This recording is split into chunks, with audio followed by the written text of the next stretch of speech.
you know that I appreciate each and every one of you for coming to my channel or back to my channel. Tonight I'm going to be talking about Reddit's creepy campfire stories. So before we get started, if you want to hit that like button and hit the subscribe right down there, that would be fantastic. And if you want to leave a comment, that would absolutely be even better, because then YouTube would know that you wanted to listen to. Alright, let's see what Reddit has for us tonight.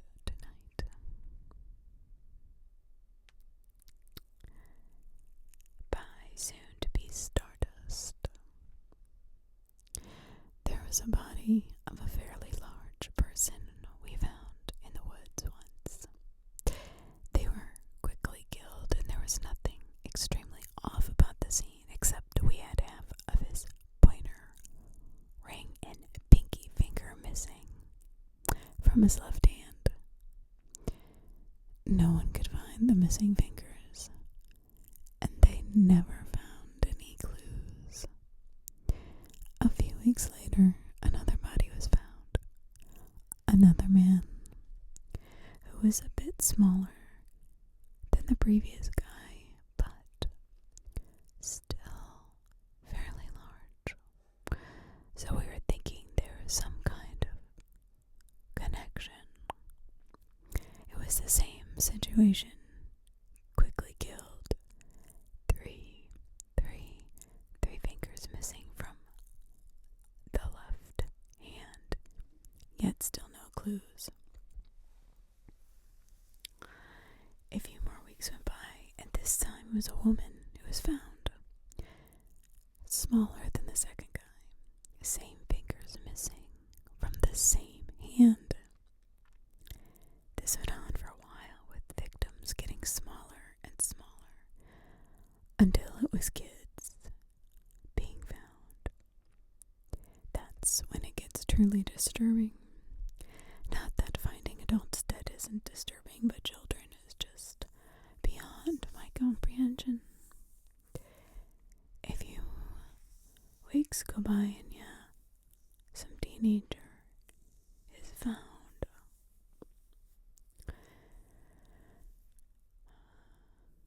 Only the ring finger and pinky finger were removed this time. The police found a fingerprint at the crime scene. They found that it matched the prints from a theft record from the previous victim. Well, that's interesting. That's interesting.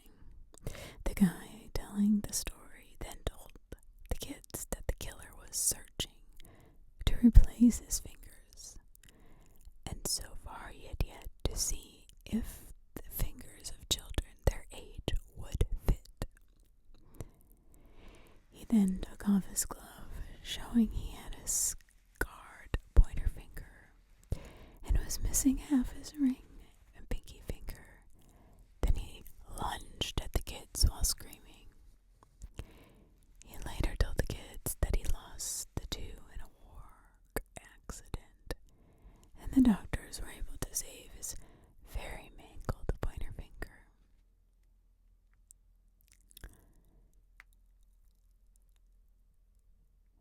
So if you ever want to be scared by the campfire, that is definitely one for the books.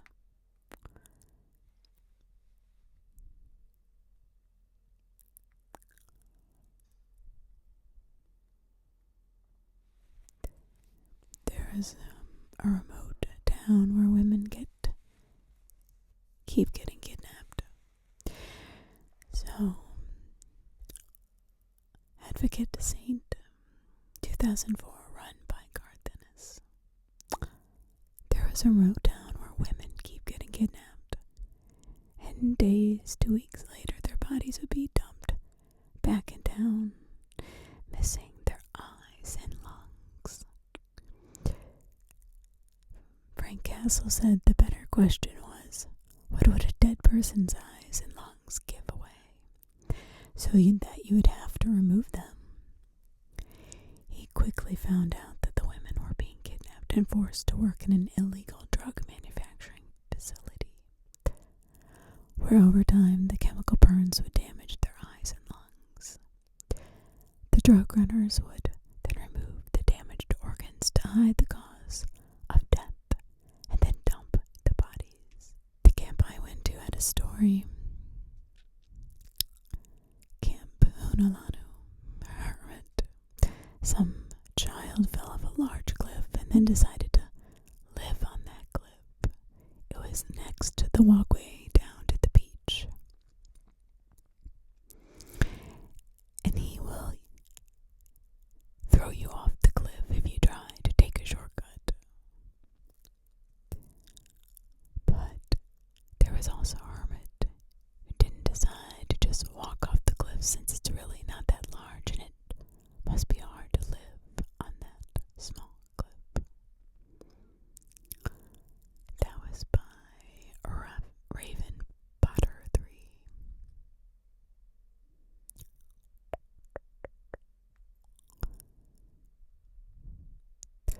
Shadow 125. There was a Brit who was driving through Ireland as the weather got progressively worse and day soon turned to night. He suddenly realized that he was on the wrong road, but there was nowhere to turn around. So he pressed on, barely able to see the road through the rain. Without warning, his car just died. No battery, no engine. He assumed water must have shorted something out and he'd best start walking. He was soaking wet and 100 yards, but he continued to walk in the night. An hour later, he heard a noise behind him and turned to see a car coming very slowly up the road behind him, its lights very dim. As it reaches him, he reaches out through the torrential rain and opens the back door and jumps in. Shocked, he is the only person in the car. There is no one driving and no other passengers. Freezes with fear as the car slowly continues up the road through the pouring rain. Before long, a village comes into view and the car creeps silently and slowly into the village. The Brit spies a pub. He jumps out and runs inside, not looking back. Panting with horror, he orders a beer and sits down. A minute later, two soaking wet Irishmen come into the pub. The taller one points at the Brit and says, "That's him, Patty. That's the bastard I saw jump out of the car we were pushing." Oh, that's funny. That's great. Plyboy 111. I remember one that one of my Cub Scout leaders told us on a camp out when I was probably 7. It took place during pioneer times. A man and his wife traveled west in hopes of either striking it rich with gold or at worst finding a nice plot of land to settle down on, have some children, and raise a farm. Manifest destiny and whatnot, you know. Yet a few months into their journey, they come across just the spot, a beautiful plot of land to make their new home. Winter would be coming in a few months, so they built a hasty shack and figured they'd hunker down for the winter and build a more established house in a few months when the weather is more permitting. Worry never crosses their mind as the area is teeming with wildlife for hunting and trapping, so they figure they'd be set for food. A couple of months go by, and the winter's bitter cold and unrelenting. They've finished off the last of their food stash, and they haven't seen so much as a squirrel in weeks. They're both slowly starving and freezing to death as they huddle in their shack, day after day with no end in sight. The man's wife is delirious with hunger, fearing that they will soon be dead. He decides to go for a hunt. He musters the energy to bundle up and heads out, determined to stay out as long as it takes to find them both food. Days pass as the man takes shelter under an impromptu stick shelters, keeping warm with a fire in the night, hunting in the day.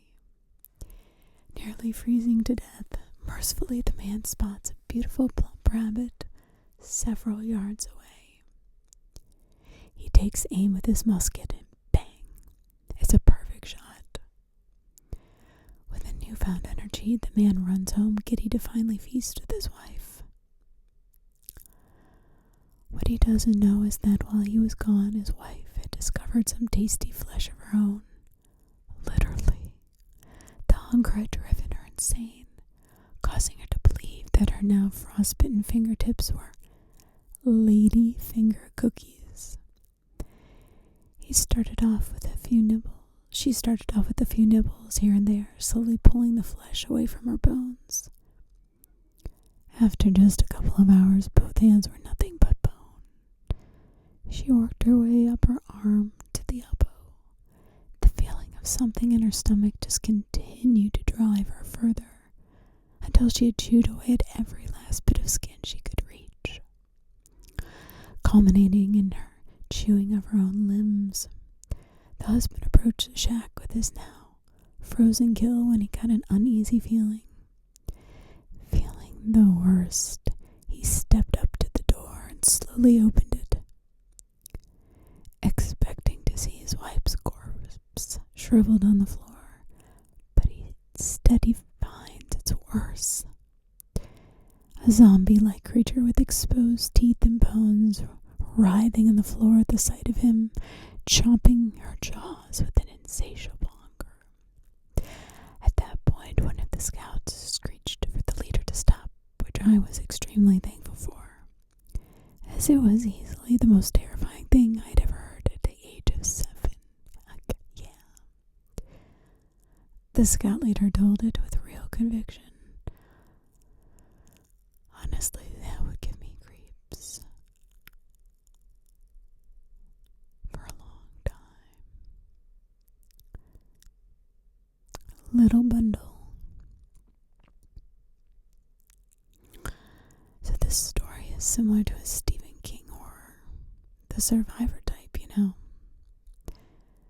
This story is told as a series of diary entries from a brilliant but disgraced surgeon, Richard Prine, who has become shipwrecked on a deserted island after the cruise ship he's on sinks. He's left with no food, few supplies outside of the bricks of heroin he'd smuggled onto the ship. His situation grows dire as the starvation grows more acute. At a low point, he breaks his ankle and decides to amputate it. Dosing himself on anesthesia for pain, he ends up eating his own amputated foot, rationalizing that he needed food, and he's a survivor. As the days stretch on with no help, the entries become increasingly more rambling and bizarre. He reveals his cut off and eaten his other foot, making himself a double amputee in his desperation to survive. The twist, well, it's not as sharp as a twist as the others on the list, more of a horrifying realization that quickly dawns on you.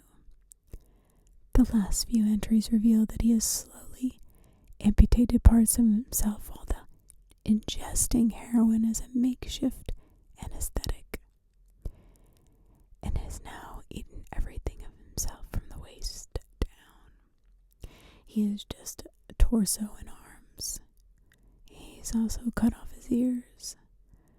And his last entry, well, abruptly ends with the haunting nonsense line. Ladyfingers, ladyfingers, they taste just like ladyfingers. That's when you realize he's amputated his own hand and eaten it.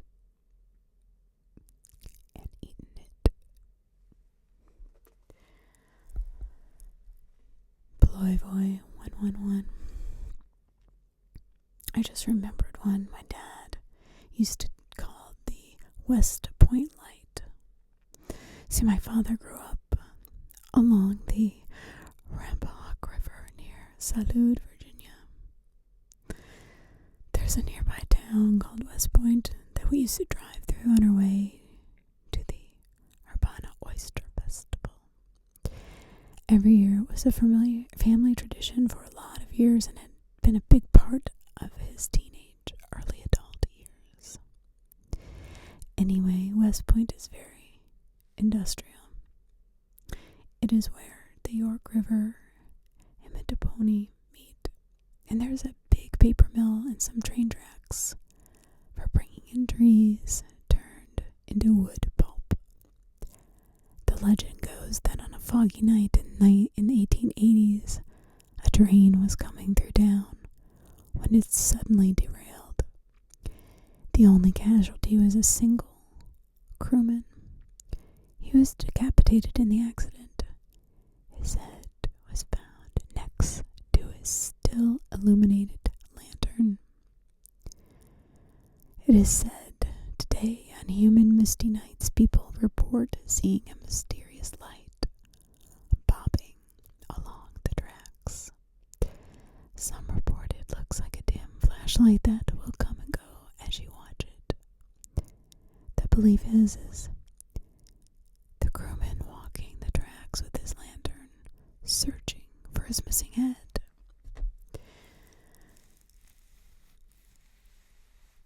My dad said he and his high school buddies went to the tracks once to see if they could see the light, which they did, promptly shat themselves and got the heck out of there. Oh my gosh. Now that's a good ghost story, or creepy campfire story, that's for sure.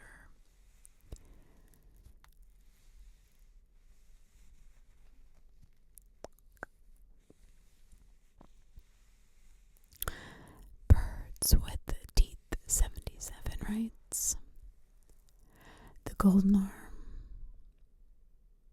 or at least my mother's version. A man is looking to be married to one of the rich merchant's daughters to gain the fortune that would come with her. Fortunately, the merchant had an unmarried daughter still, so the fellow begins to court her. The first thing he noticed is that she had a solid right arm that was completely golden. She apparently lost in a childhood accident, and her father had a golden arm forged for her.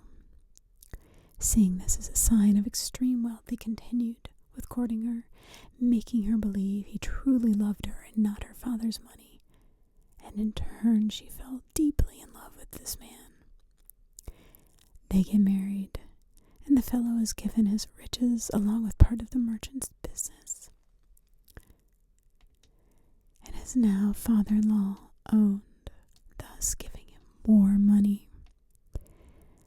However, he soon realized his wife was now of no real use, so he ignored her, gave her gifts, and had dinner with her, but the love he said he felt had disappeared. You can't marry for money. That's what happened. Angry and heartbroken, the daughter accused him of marrying her for her money, in which he boldly states, of course. She was furious, screaming about going to hell. Tell her father what a scoundrel he truly was, and their riches would be stripped away along with his job. He was angry, so angry after all he worked so hard to get where he was. He wasn't going to let her take it away. He the cellar stairs and let her snap her neck on the stone. He pleaded, heartbroken, to the grief-stricken father, losing his most favorite daughter. The fellow's riches intact. The fellow and the family had a funeral for the daughter and wept and cried. But it was but him and his dead wife. He opened the casket and pulled out a saw, for she did not need her golden arm in the grave. That night he slept with the arm under his pillow, not wanting even the servants to see it before he would melt it down into bars. He slept soundly, in peace, without having to sleep next to his wife he did not love, until a voice like the wind asks him, "Where's my golden arm?" Slow and far away the voice echoed through the sleeping house. So quiet he thought it was just a draft, until the voice came again, closer and louder this time, as it goes down the hall. "Where's my golden arm?" Sitting up, the fellow looked around fearfully, too scared to do anything, as he hears again, much closer, "Where's my arm?" He felt the heat on the back of his neck and a movement from under his pillow, but he was too scared to look away from the door as he hears again, just outside the frame, the wail up, "Where's my golden arm?" It felt like hellfire on his back as he felt the hot metal of the hand on his neck seemingly crawling on its own as he watches the doorknob turn. The maid found his body that morning, face frozen in horror, and hair a bright white hand still clutching the sheets around his body. However, the strangest thing was that his dead wife's golden arm was on his chest, wrapped tightly around his throat. Stat 1. My family had one called the man in the corn, or beans in the corn. There was once a hobo who was stealing corn, whole ears of them, from a local man's garden. Now food was hard to come by, and someone stealing that which you were growing was especially frustrating. The man saw the hobo in the garden and fired a shotgun over the hobo's head. The next day, the hobo was back there again, stealing more ears of corn. The man decided he would teach the hobo a lesson, so he poured all the lead shotgun out of his shotgun shells and filled them with small, dry beans. Oh yes, the very next day the hobo was back in the cornfield again, and the man fired twice on the hobo. The hobo screamed and ran down the corn rows, fast bleeding the entire way.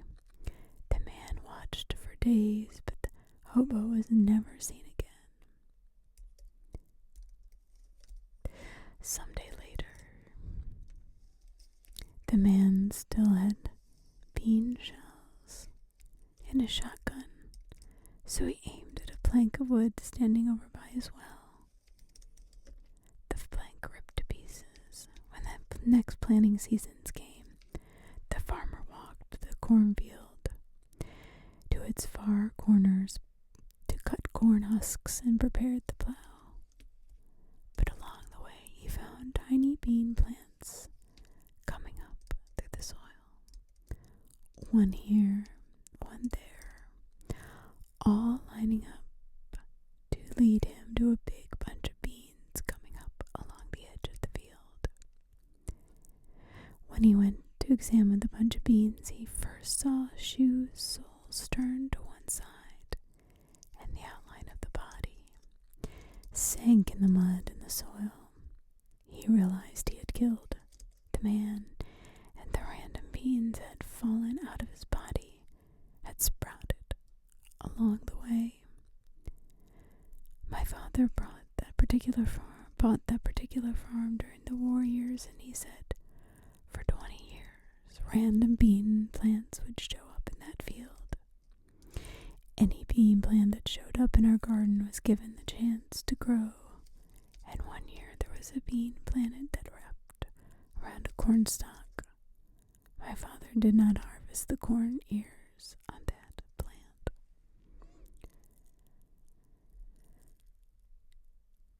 It's hard to be a farmer, that is for sure.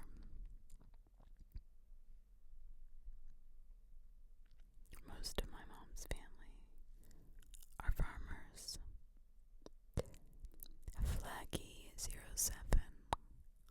So a story I always tell around a campfire, I think it's spooky, is the legend of El Sibon, the whistling ghost. Now, in many cultures, you should never whisper, ever, in the woods, in the forest, or in the desert. It is not good. So this is a Venezuelan folktale, but I have a tradition of telling it.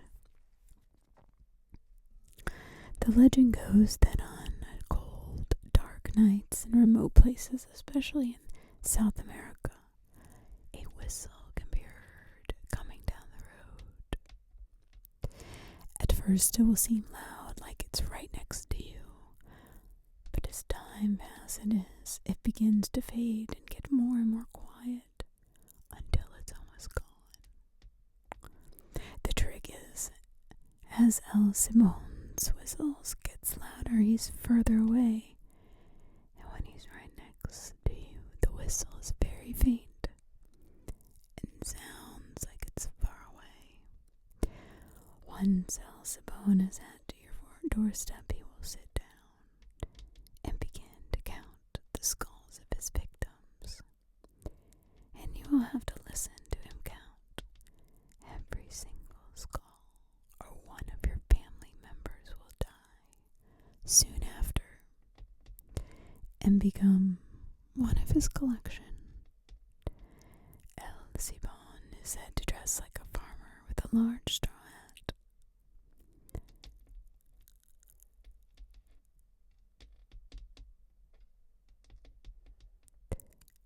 Torn clothes, ghostly aura, and a pale dead face. Been waiting so long to tell the story of the Whistler. It is unexplainable, creepy, and 100% true. I have video evidence. It began when I was 8 years old. I was taking my dog for a walk through the neighborhood with my mom. It was maybe 11 p.m. at night.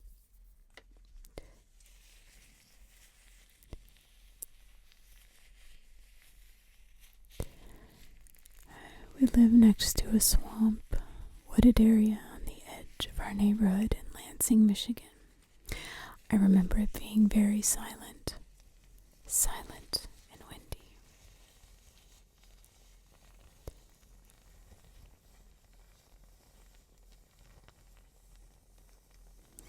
From down in the swamp, we heard somebody whistling at us.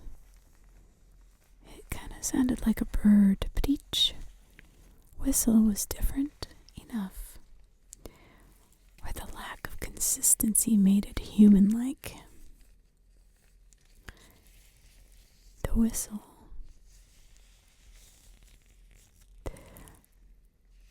sounded higher than lower. I can't really describe it.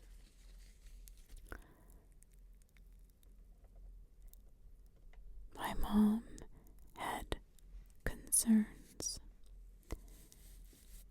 Her slightly terrified look on her face, she then grabbed my hand and said, "We should go inside quickly." didn't understand because I was too young. But seeing my mom freak out made me freak out too.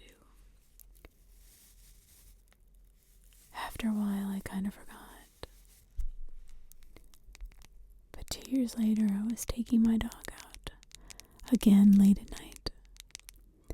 There was a large bustling in the bush that could easily obscure a person behind it, just next to the front door. As I was finishing the walk, the whistling noise started again. Same pitch, same inconsistent, human-like tones. As soon as I heard it, a chill went down my spine, as I remembered exactly the feeling of seeing my mom terrified, looking down into the swamp at something I couldn't see. Maybe she couldn't either. I ran inside as fast as possible. Years went by and I thought about less and less. I may have told a handful of people and eventually it slipped from my mind. Fast forward to last summer, I'm 24. Started dating my girl Sarah. We moved out to South Dakota for work. For Independence Day, we decided to go to Pierre, South Dakota, and watch the fireworks along the bank of the Missouri River. There was a free camping spot behind a hospital where you could pitch your tent, hang out, and see the fireworks up the river.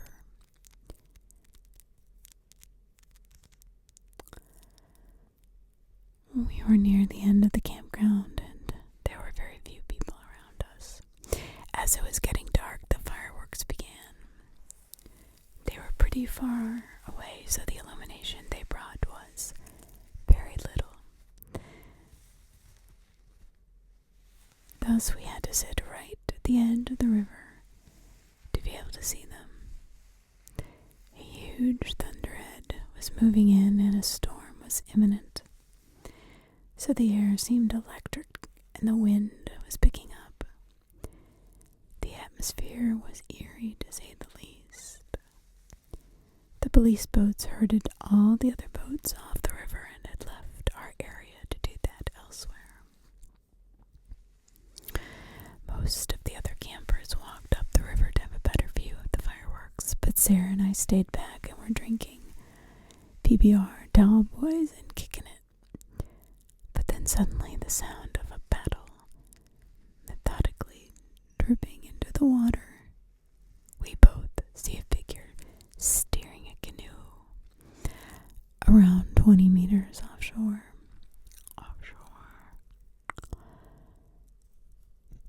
Sarah decided to get more beers in the car, leaving me alone to stare at this mystery person. And then off to stare into the darkness and not see anything. Then I heard it. The whistle. They whistled at me. My entire body was frozen and covered in goosebumps. It was the exact same whistler from my childhood, more than 10 years earlier. I looked at the figure, but it was much too dark to discern who it could be. They were wearing a hat. When they were perpendicular to the shore for me, they stopped paddling, turned the canoe to face me directly at me, and whistled right to my face. I was so frightened I stood up and shouted at them, "Who are you?" They didn't say anything, just whistled a couple more times, turned the canoe 180 degrees, and paddled out of sight. I'm a videographer for work, so I already had my camera by my side. I was taking video of the fireworks. As the canoe was almost out of sight, I grabbed my camera and got a shot of them whistling as they went away. When Sarah came back from getting beer, she was confused as to why I was so flipped, freaking out. When I explained, she was also freaking out. was convinced we would both be murdered that night. How did this whistling person follow me after 14 years all the way to South Dakota? Was it a coincidence? Why was it the same whistling noise? And why was he so intent to whistle at me? So many questions still unanswered. To this day, I'm more afraid of being outside in the dark, where I might hear the whistling again. So before we continue, I'm going to be whispering the rest of this video for those of you who are trying to go to sleep, to go to sleep, to go to sleep. So if you hate my whispering, then please, here's your chance to break free.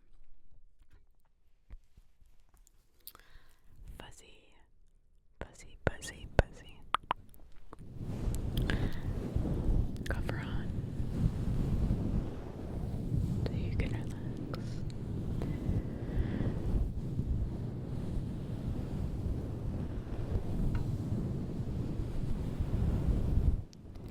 I don't know what it is about whistling noises, but it's crazy. It scares me too. It reminds me of SWs and things of that sort. Things of that sort. I don't know if you've ever had any experiences with cryptids or SWs.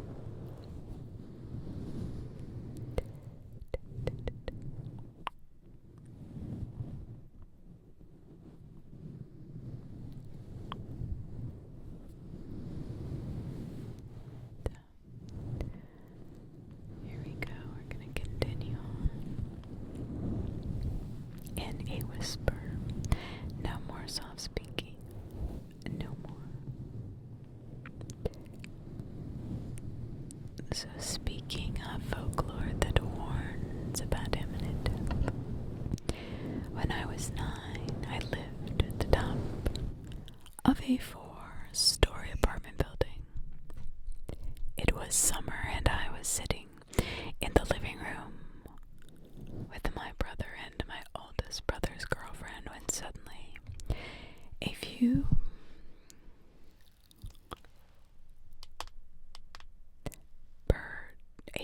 a bird flew in through the window, circled the living room, and flew right back out the window. It was all in one swift motion, and having never seen anything like that before, we were all amazed. My mother came home shortly after, and we were excited. Told her about the bird, but her reaction wasn't what we expected. Do you know what that means, boys and girls? That means somebody's going to die soon. Well, that answer dampened our mood, but we all forgot about it. About 2 months later, death had struck our family. My grandmother and great-grandma both died in a car crash. It was about a decade later when I remembered the bird and its warning. Since then, I've been slightly worried that I may see another bird circle the inside of any place I'm in. Well, that is saying something because a friend of mine who lives, she's my best friend, twice in the past 5 months, a bird has flown through her house. And yesterday, she thought she actually heard it when she swatted it out. So if that is true, that's not good. And her stepson crashed his car last night, so that's crazy. That's really actually pretty creepy. Because the day before was when the bird flew through her house, and the next day, her stepson, which was last night,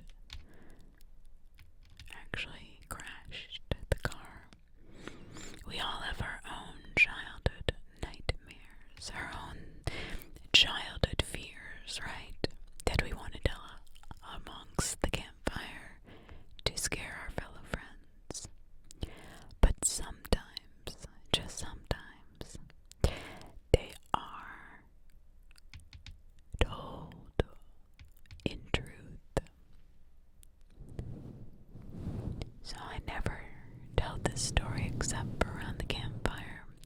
It just doesn't make any sense, so I like to pretend it's not true, and I don't have an explanation for it. And lacking narrative, meaning I have no idea how to tell it to my friends or family, as it is truly real. So, I just tell it as a urban legend instead. When I was a younger woman, I moved all alone to Atlanta for an internship. It was a bad city to be in when you were dirt poor like I was. I took public transit everywhere I went. Encountered plenty of creepers on the train while I was there, but I was always able to get them to back off or sneakily escape into the crowd. But on my last day, I took the train to the airport. A very large man approached me in a familiar style. He was both much taller and broader than I, dressed casually, maybe even cheaply. I found my usual protocols: no smiling when you say no to something, hold on tight to all possessions, being ready to move on, or even bolt if necessary. I don't think he ever asked for me to do anything. His interest wasn't explicitly sexual or flirtatious. He just talked to me intermittently with the cool confidence of someone who thinks you're not going anywhere. I was too worried, but I didn't have the usual luxury of sneaking away and catching the next train. I had to get to the airport. I got off the train. He got off the train.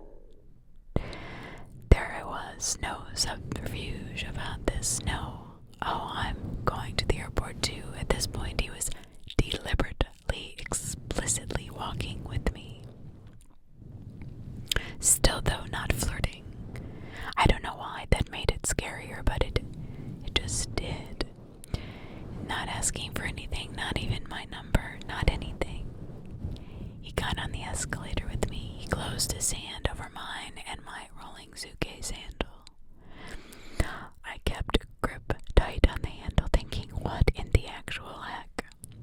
I should have yanked away from him, but I was so surprised and scared by the weird, inexplicable move into the now familiar game of cat and mouse that I didn't react at all. I just held tight on, hoping, praying that I was strong enough to keep going on my own. There were enough people around that I could make a scene if I really wanted to.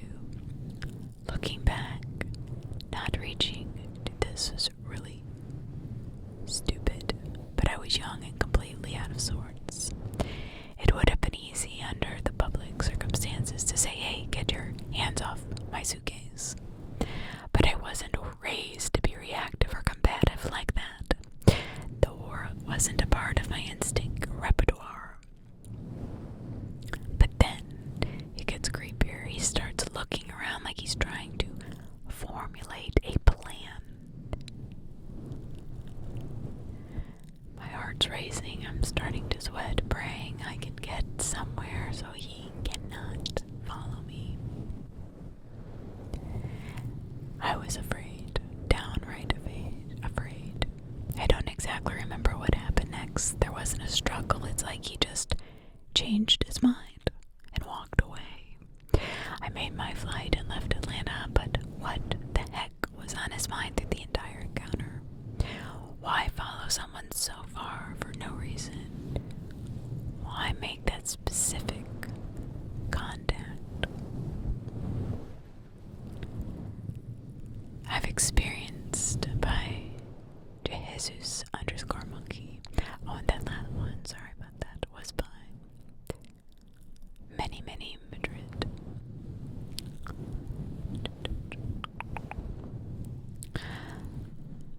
Baffled freeze response when a man was getting way too close to me. Mine was at a party filled with people I knew. I should have felt safe. Saying something to someone, but I didn't want to make a scene.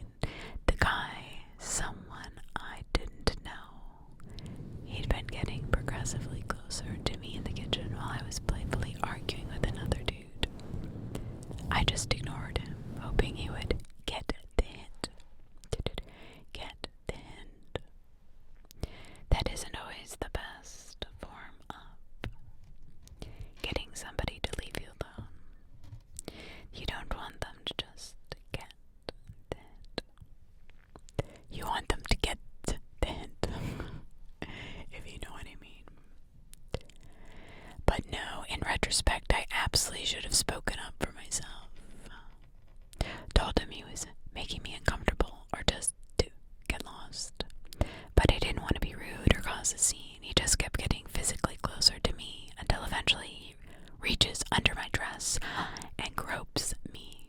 At that point, I yell and elbow him. What in the world, dude? But even then, I felt silly and stupid for suddenly yelling at this guy I've been previously ignoring. It's so galling because I'm pretty brash and brassy generally. I never thought I'd be the one to not stand up for myself. I was just so confused that this was even happening. Yes. So back to more campfire stories. Phobos, P-H-O-Bos.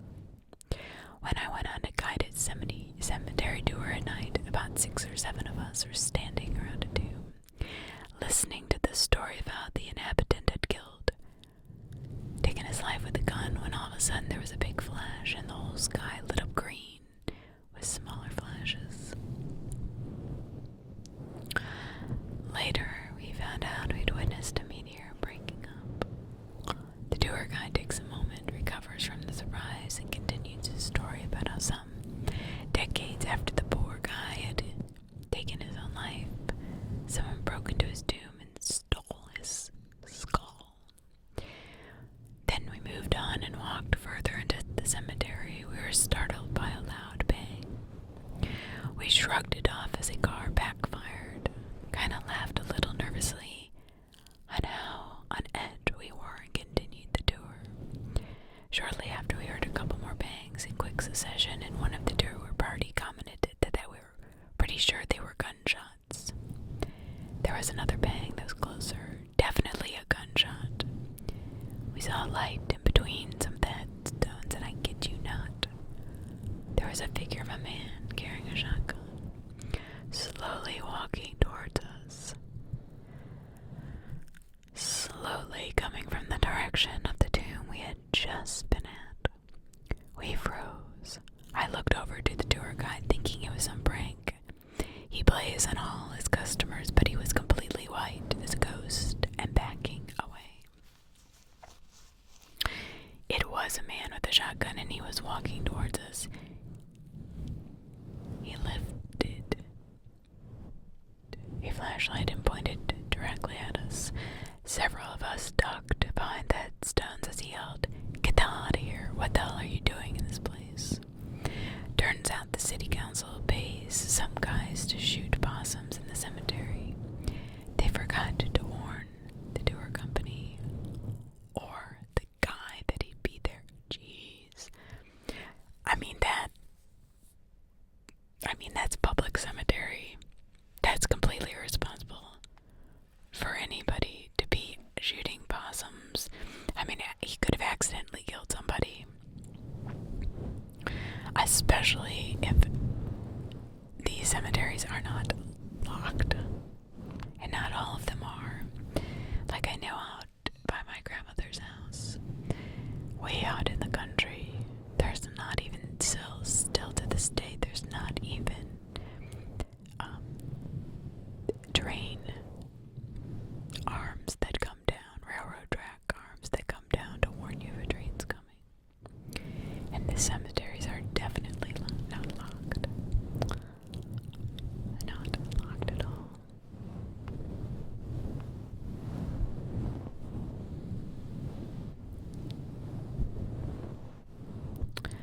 Happy _ go lucky 11. Now, when I was growing up, my mom was a bartender. She was a single parent, so I took care of my little brother and sister most nights. One night I was making dinner, and I decided that we should go make a fire and eat by the fire.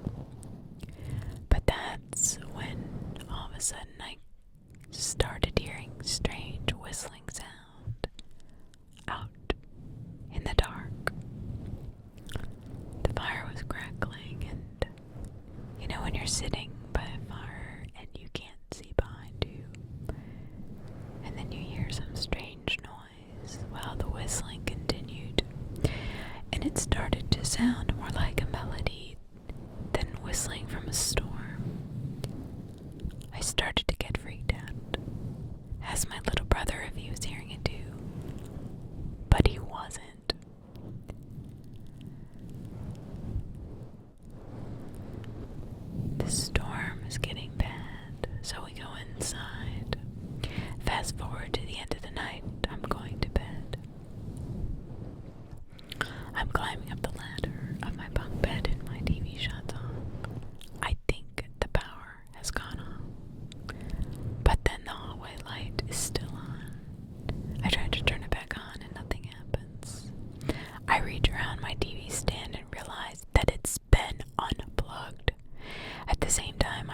whistling again inside the house, only this time it's not out in the distance. It sounded like somebody was whistling directly into my ear. I could almost feel their breath. Sent chills down my spine. It still sends chills down my spine to think about it. At that moment, I took off running out of complete fear, screaming out of our house that somebody was in there. We lived in an apartment with 3 other units. I woke up the neighbors promptly above us. They were a younger couple with 2 kids and offered to come check out our house. I could tell at the time the guy thought I was just a silly kid hearing things, but was trying to make me feel better. My brother and I waited outside of our apartment while he went inside to check it out. After a few minutes, he came back and he seemed a little agitated. Asked if I was playing a prank on him. This really scared me, and I told him we weren't playing a prank. He could probably see we were telling the truth by our faces, but I could see the fear roll over his face. He said he looked everywhere and did not find anyone. He was convinced but I was convinced somebody was in a room. They invited us to stay in their apartment until my mom got home from work because they didn't feel comfortable with us staying alone. Nobody was ever found in our house, and I never heard the whistling again. But so many other strange things happened to my brother and me in that apartment. I'm convinced it was haunted.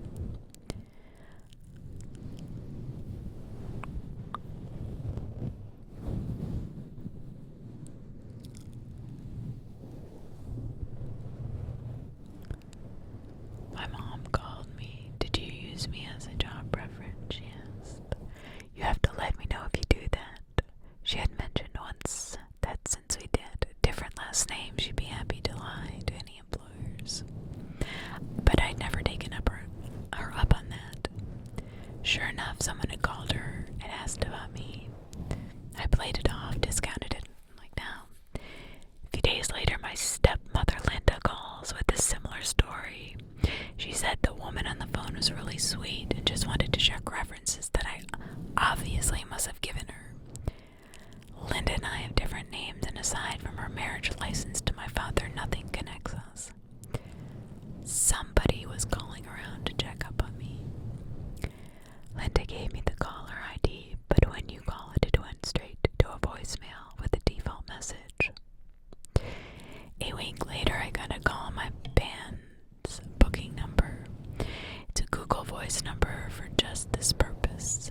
Hello, she said. I found your band online and want to book you. Do you have a show coming up where we could see you? The caller ID matched. It was her. I panicked. I should have named a place and waited for her there. Instead, I asked, why have you been calling my family? She flusteredly denied it and made a quick excuse to hang up. Calling back went straight to voicemail. I never got an answer about it to this day. Jeez, that's really creepy. I mean, that's somebody had to been watching her, either for a man, women and men can work together sometimes. A year ago, a group of us went camping in Gurney, Ontario, where we always went to go camping. Whenever we go, we always form our tents in a big circle, with the fire pit in the middle of us. We had been drinking, smoking a few joints, and a few of us were tripping balls on shrooms. Well, that can send you off on a very bad trip if you are not careful. I've seen it happen. The first night we were there, this guy randomly walks into our circle. He introduces himself. I can't remember his name, but it was probably fake. He said that he was in the military and decided to take some vacation time to camp out. He asked if he could join our fire as it was getting late and he didn't buy any firewood. Well, sure, being the friendly, stoned people we were,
sight.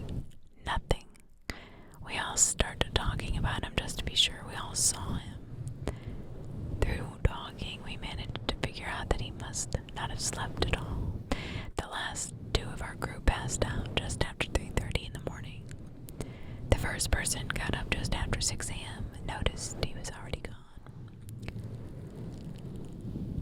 So the rest of the camping trip went well, and we all went home. Fast forward to 4 or 5 years.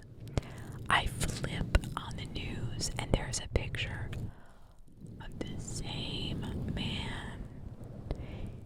He was arrested for a bunch of crimes, including the R word and murder.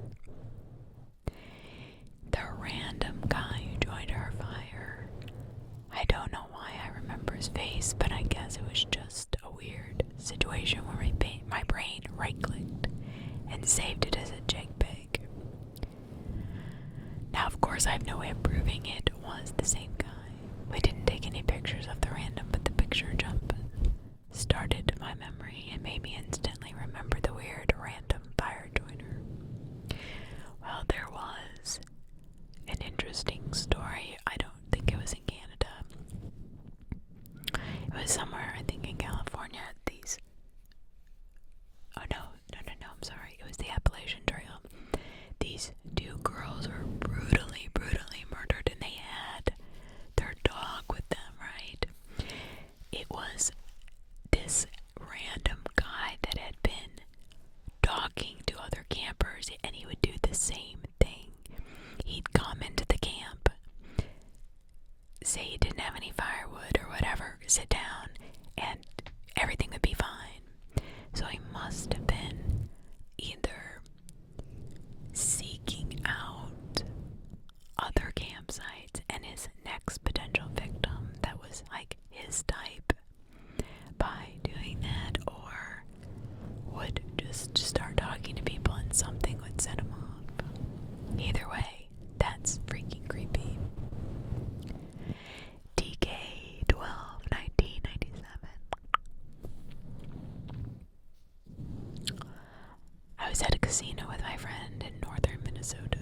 A very frequent traveler and surprisingly never been to Canada, even though it's only a few hours away. But on this particular night, a woman came up to me, my buddy, and says, "You guys were on TV. I've seen you." And us being in a few drinks, laughed and agreed, even though we had no knowledge of being on TV. Moments later, we see the woman frantically yelling to a security guard that we were wanted in Canada for murder, and she was certain it was us. The security knew us from frequently visiting this particular casino and laughed it off. Came and told us the story, but his girlfriend decided for S&Gs to look up Canada murders, and sure as shit, it was all of the Canadian news. 2 males who looked like exact mirror males of us were wanted for recent murders. We laughed and also didn't, and thank God for her crippling gambling addiction, because that had saved us. The security guard, if he had not known us, the situation could have played out much differently. Wow. I don't remember that at all. Wow.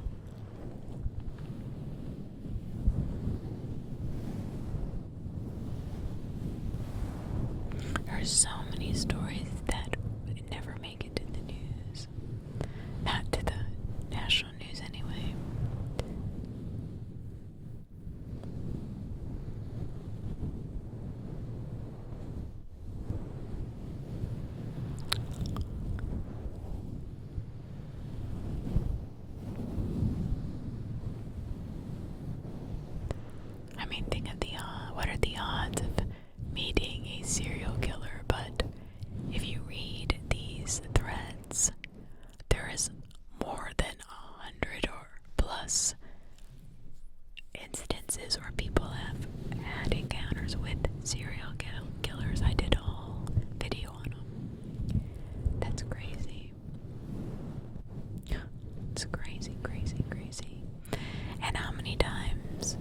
walked by one. Right? Like, they're just like you and I, unless they're actually killing somebody. Right? They have to go to the store, they have to eat. I don't know. It can be very terrifying.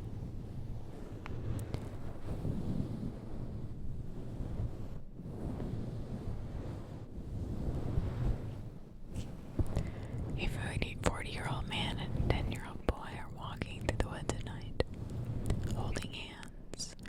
The boy says, "Gee, mister, I'm kind of scared. It's awfully dark in these woods." The man turns to the boy and says, "How do you think I feel? I have to walk out of here alone." Jesus. That's something. That's like the Hook story, the Hook.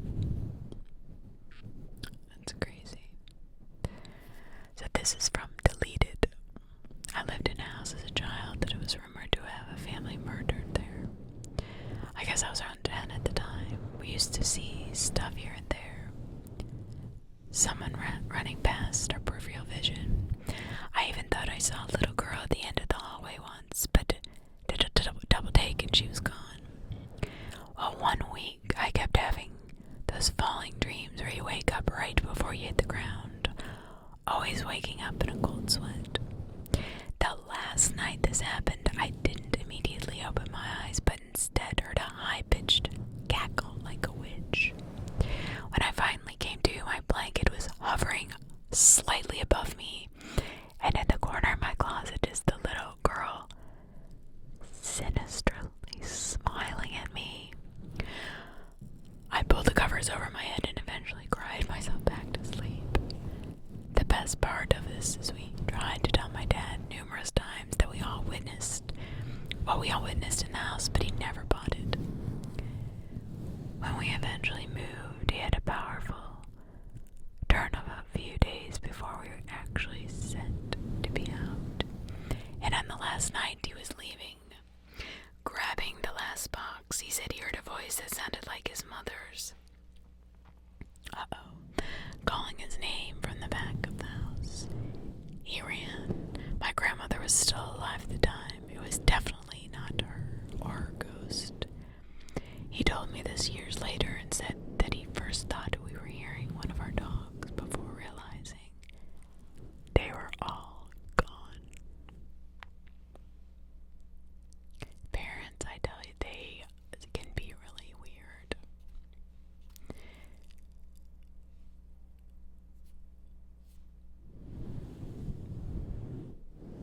My neighbor walked over into my garden. Actually, part of my backyard too. While I was working in the garden, he looked disheveled and was in his pajamas. When I stood up, I noticed his eyes were sunken in and it looked as if he had lost a lot of weight. I hesitantly cracked a joke about how this would be a great day to go down to the beach if it were not for the weather being so cold. But he didn't say anything and the joke fell flat. A week later, I bumped into his wife at the post office. She was in line in front of me, mailing about a dozen packages. I asked if her husband was feeling better because he looked a bit under the weather last week when he was in my backyard. She tells me, ma'am, you must have been mistaking. He passed away over a month ago from cancer. The packages she was mailing were his action figure toy collection she sold online. I just got chills. I was speechless. Was I crazy? Maybe I did misjudge the weekend I thought I saw him. Then I really thought about it hard. I did not remember him saying anything to me. I did remember telling the joke and it falling flat. I assumed it wasn't funny to him and that's why he didn't laugh. Or maybe he couldn't. It may have been just his spirit. When I returned home from the post office, I immediately started telling my wife about our neighbor. Before I could get out, he had passed away from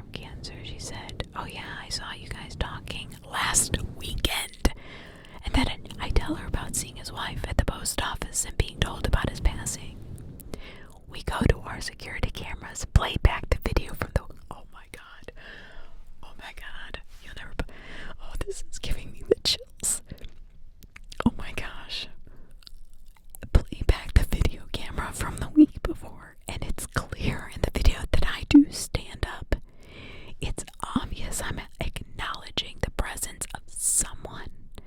I have a brief conversation and then go back to tending my garden. However, on the video, the entire time, I am the only person in my backyard.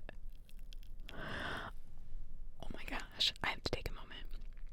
That just gave me the chills. I don't know about you all, but that was intense. Wow.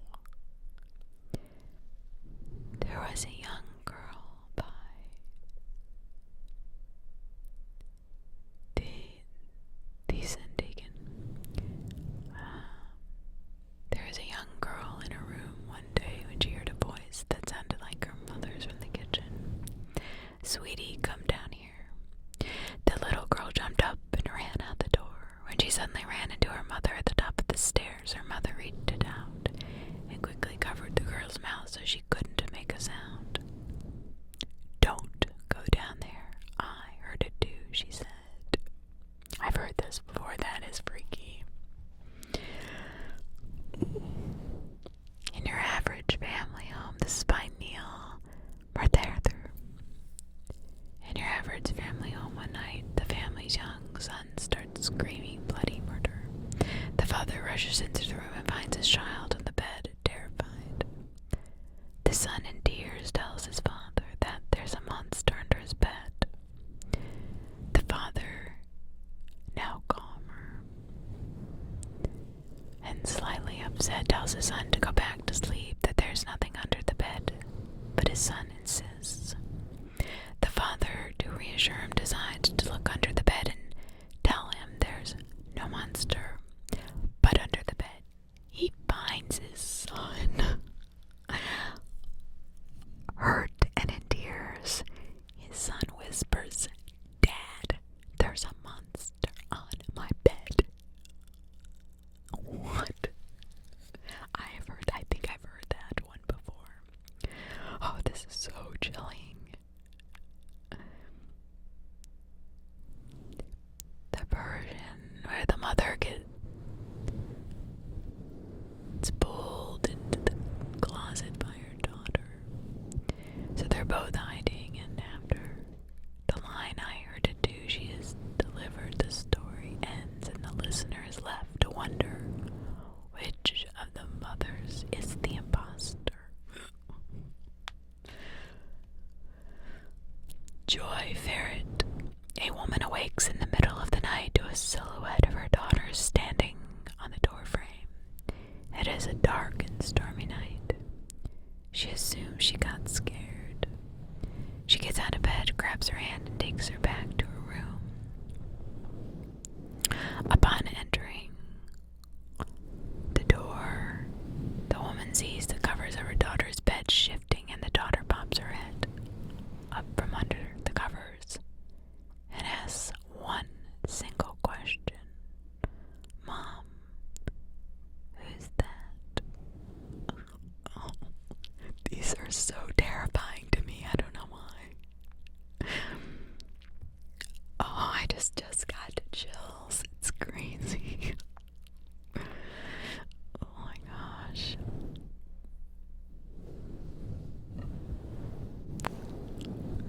I've heard the one where the girl hears her mom, and then gets up and her mom grabs her and says, "I heard it too." What would Scooby-Doo do? One night my wife was going to bed, just having had a bath to help her get ready to doze off. I was away at a conference for work, and she always had trouble going to sleep in a bed just by herself. As she approached her bed, she heard the familiar of her little bouncing up and down against the wood. She thought, oh, why not, and walked towards the nightstand with a new pep in her step. But before she felt a hand on her shoulder and heard her familiar voice behind her, "Don't go down there." I heard it too. I guess it was in her mind. So when I was a 12-year-old Boy Scout, I was told this by my counselor. This is from the counselor's point of view by Hand Eat Cat. When my uncle attended university in the early 80s, he was among a group of fraternity brothers responsible for recruiting freshmen who went through a particular kind of hazing involving a supposed haunted house a few miles from campus. That was actually very common in the 50s and 60s, by the way. An old 3-story Victorian, at least here in Ohio, style mansion left abandoned and withering away to the elements after, rumor has it, the father of the family that resided within had one day gone mad and murdered his wife, 3 children with a hatchet, and then took his own life from the 2nd-story stairwell. The hazing involved sending 3 freshman potential fraternity recruits to said house at exactly 3 a.m., the devil's hour, to equipped with a unique item relating to the murders, and all 3 with a candle and a match. The freshmen would be sent one at a time to the house. Observed from afar by the frat boys, they were instructed to enter the house, light their candle, and ascend each floor until they got to the attic. They were told to stop at each main picture window of each floor and let their candle show in the window to prove they were actually there and completing the challenge. My uncle was a senior member of the fraternity, and he ended up having a worse outcome than anyone else involved. The night comes, the fated night that changed multiple people's lives irreversibly forever. My uncle, 4 of his frat brothers, and 3 freshmen potential frat brothers arrive at the small bridge on the outskirts of the house around 2:30 a.m. The night is cold and still. Clouds ride across an almost full moon, illuminating the house and casting an eerie shadow. The 3 freshmen are given separate items alongside their candles and matches. The first gets a hatchet, representing the murder weapon. The second one,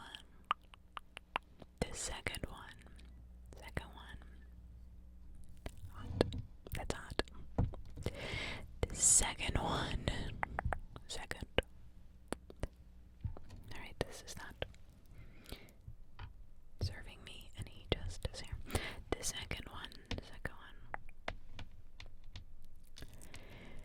is given a rope representing the way the man took his life. The third is given a second match because he's told it's almost certain his candle will not burn true after the first 2 ascend the stairs and disturb the spirits.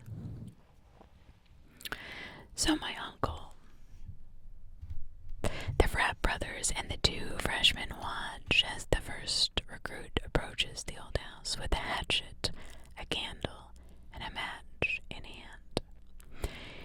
Nervously he enters, and in the dark night the rest can plainly see the match strike light, and it ignites the candle. This house had many large picture windows, and the whole group watches the glow.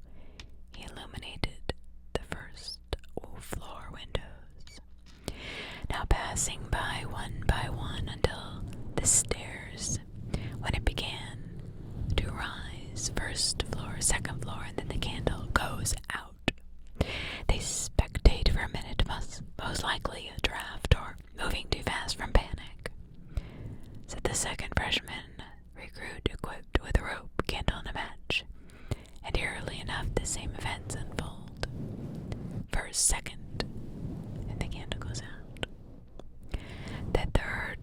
last recruit is obviously shaken, but the frat brothers tried to rationalize the situation by explaining that the other two recruits are probably just messing with them. Hold up. And then on the second floor, laughing in the dark and sipping on a hip flask. My uncle says he didn't believe this, but he just laughed and agreed to ease attention. They send the third freshman in to investigate. They give his buddies a kick in the ass, remind them that they can't join the frat unless they make it to the attic and prove it with a candle glowing in the window.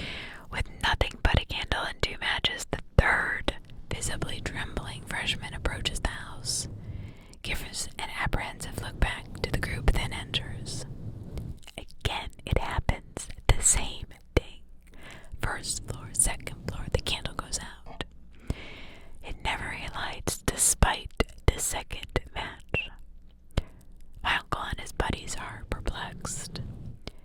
Do these guys just not want to join the frat? Are they screwing with them to be cocky or prove something?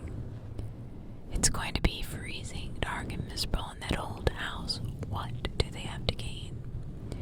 So they wait and wait. 2 hours have passed. The beer has been drunk, and my uncle and his frat buddies are just annoyed at this point. They say screw it. They leave them. They let the freshmen enjoy their little prank, sit in the cold and dark, not going to get them or give them the satisfaction. They get back to the dorm and sleep it off, eager to see the freshman recruits the next day and inform them they failed the test. Hope it was worth it. They couldn't wait to say. But the freshmen never show up.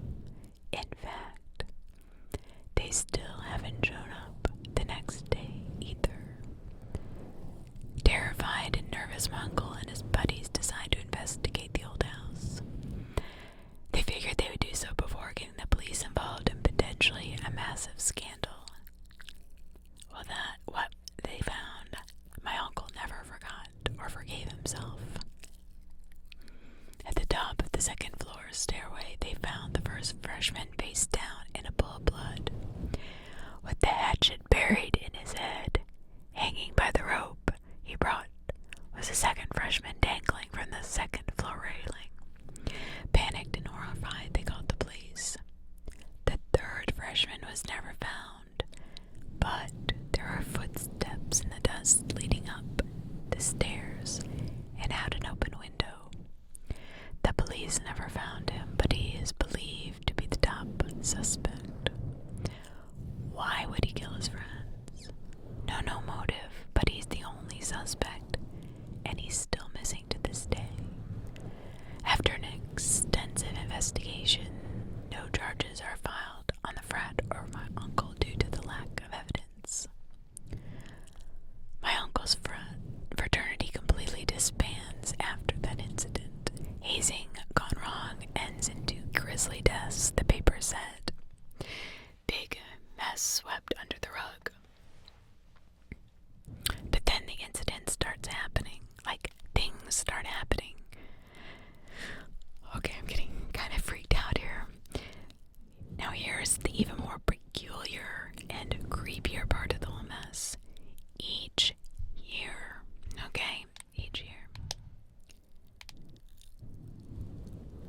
almost on the dot, the night of the deaths of those 2 freshmen, my uncle's frat brothers started dropping like flies, one at a time. Grief-stricken, suicide, alcoholism, tragic accident, each was explained away and forgotten. Only my uncle seemed to draw the connection, and it haunted him for the rest of his life, because he was the last one that survived. 12 years later, he found himself the last of his fraternity to be alive, and the anniversary was approaching fast. Terrified as he should be, he panicked, sold all his worldly possessions, decided to live a vagrant, rail-riding hobo lifestyle. Who knows why? We certainly don't. All we know is how he was found. Two days after the anniversary.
Why didn't you wait for her?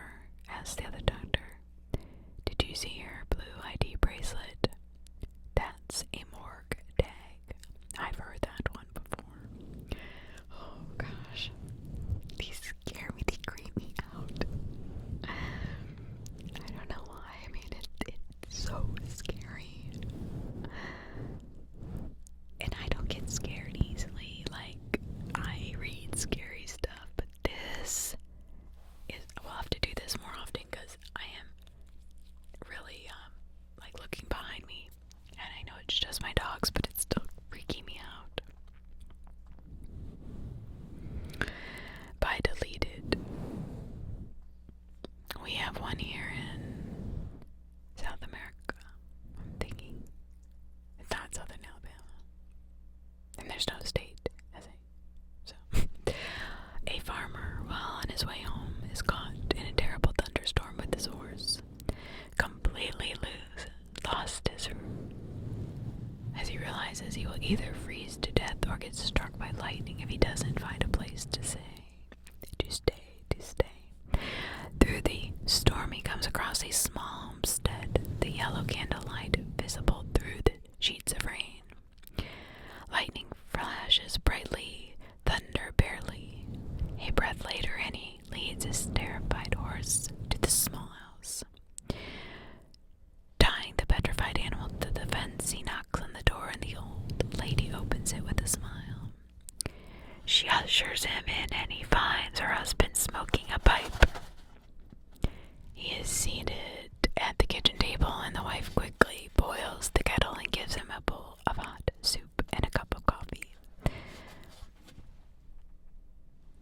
Outside, the lightning flashes again, followed with a bout of thunder, and the old man smiles when jumps. Offering him a bit of tobacco for his pipe to calm his nerves, the farmer accepts gratefully. The next bolt slams, ripping through the ground, almost deafening him completely. He jumps up with a cry, startled out of his wits, only to find himself standing in the dark and cold, soaked wet by the rain, with no sign of the couple.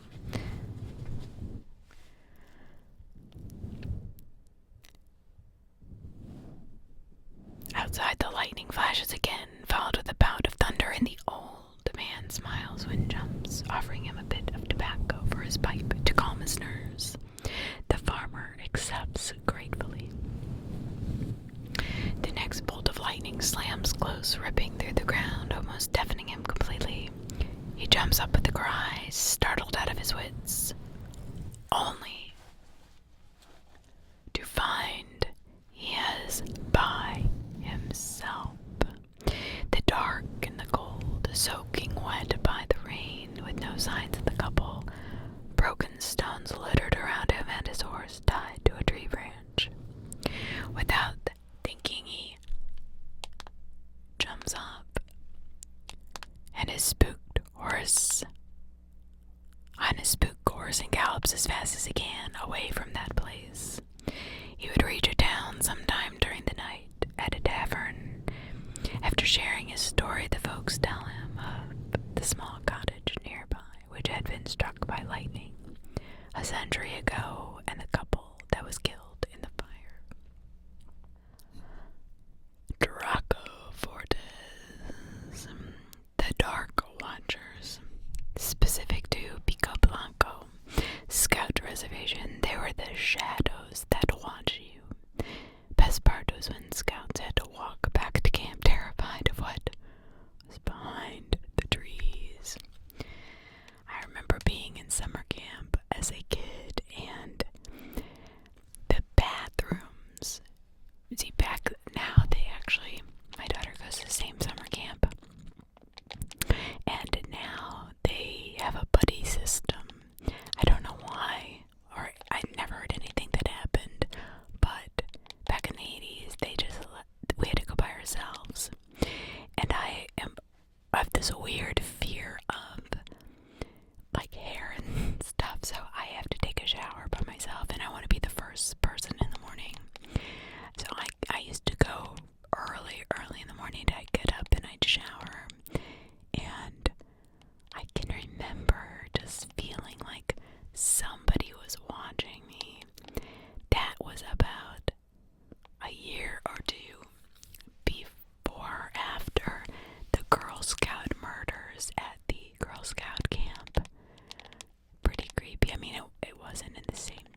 just say Steve, Mike, and Jacob. They had a very tame fishing trip, no alcohol or any other substance that could have upped the chances that events would be misremembered, misinterpreted, scary when it wasn't, etc. But the final night of the trip, they called it a night, settled in for bed. Steve fell asleep. Not long later, he and Mike woke up in the tent to a noise in the distance, presumably as animal echoing across from the lake. As they came to, they noticed Jacob was missing. At first, they didn't assume anything was wrong. He was probably just going to the bathroom and would be back at any minute. But as they waited, they gradually got more uneasy and worried. Eventually, they went out to go find him. As they were looking for him, they just began their search of the nearby area, but they started calling his name out as loud as they could. They heard an ear-splitting, inhuman screech, followed by Jacob's blood-curdling scream. Scared out of their wits, they rushed back to the tent. With hushed voices and tears in their eyes, survival became their only thought. The plan became to sleep and shift through the night and get back to the city. When at the first sight of light, and inform officials so they could hopefully save Jacob, or whatever was left of him, even if they could find him.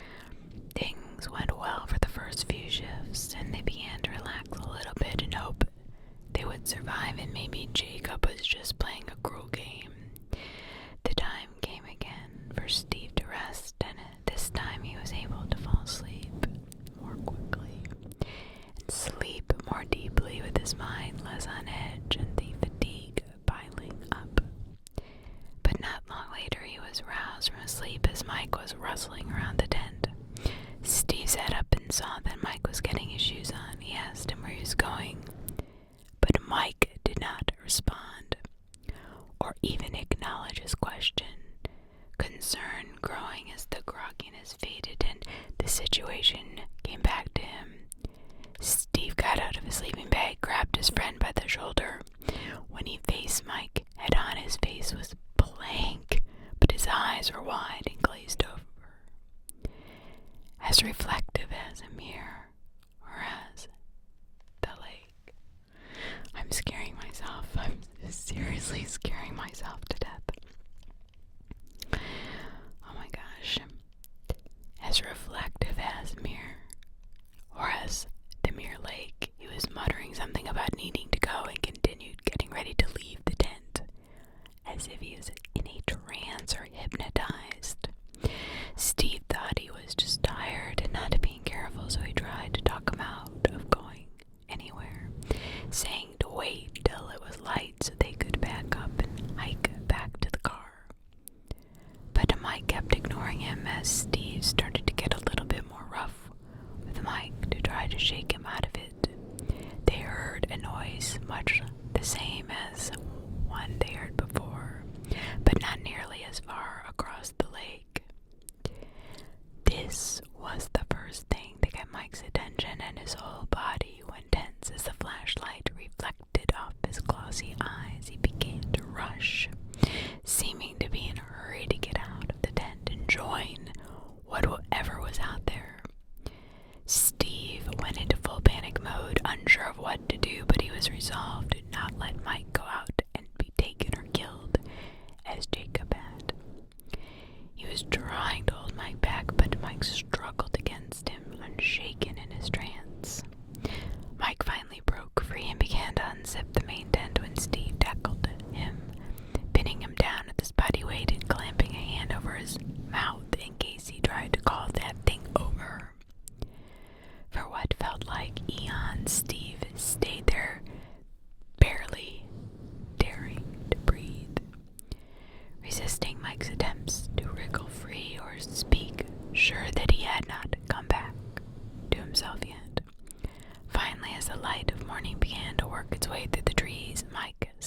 3, they broke down their camp, basically sprinted through the winding trail back to the car and sped until they could get the reception to call the police. I never asked my scout leader after the trip if he really knew a guy that claimed this stuff had really happened or if he just made it up. Come across a story from someone else telling it. But he was a smart guy, so I could see him coming up with it on the spot.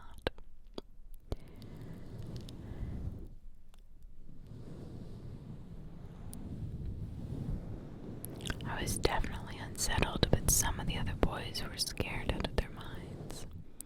Later that night, we were settling in to go to bed when he realized one boy had fallen asleep in the tent while we'd all been chatting. So we were cruel enough to all leave the tent and then try to wake him up and make him think we had all been taken under the mirror's trance. He was pretty scared for about 2 minutes before someone gave it up and went and told him. That was nice because that could have seriously messed him up. That's pretty freaking terrifying. You've got a whole troop of people gone. But it did freak him out a little bit longer. This was an awesome question and a great thread to read. Thank you. And at other great camping trips, that's a pretty good story.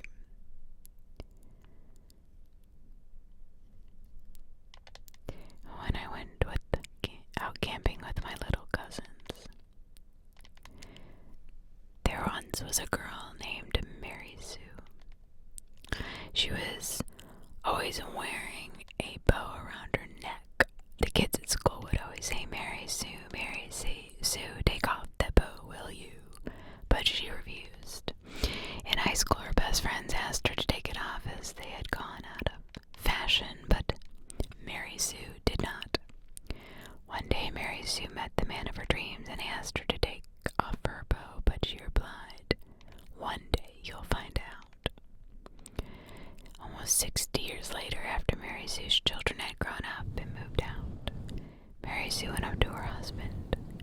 Do you want to see what is under my bow? She asked. Her husband, shocked, put down his newspaper. Are you sure you've never taken it off? I'm sure, my love, Mary Sue said, pulling the end of her bow. The bow fell to the ground, shortly followed by her head, then the rest of her body. Oh, that creeped me out. I don't know why. I don't know.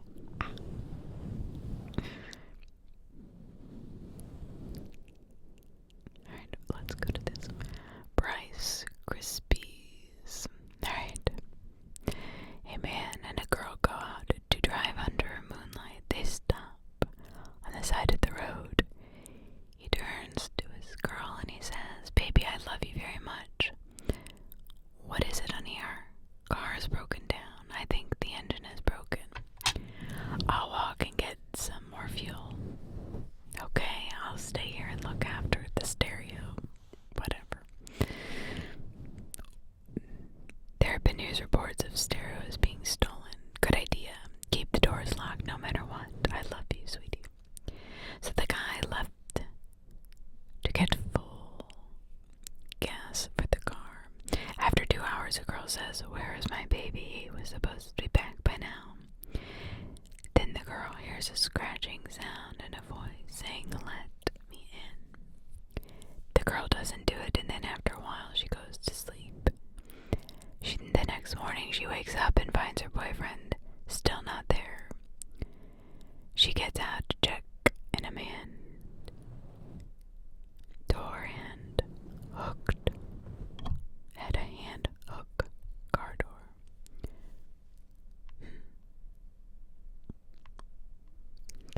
That's the one that I missed earlier. I wanted to read that. Or the one where the two couples stop and they're making out and they hear drip, drip,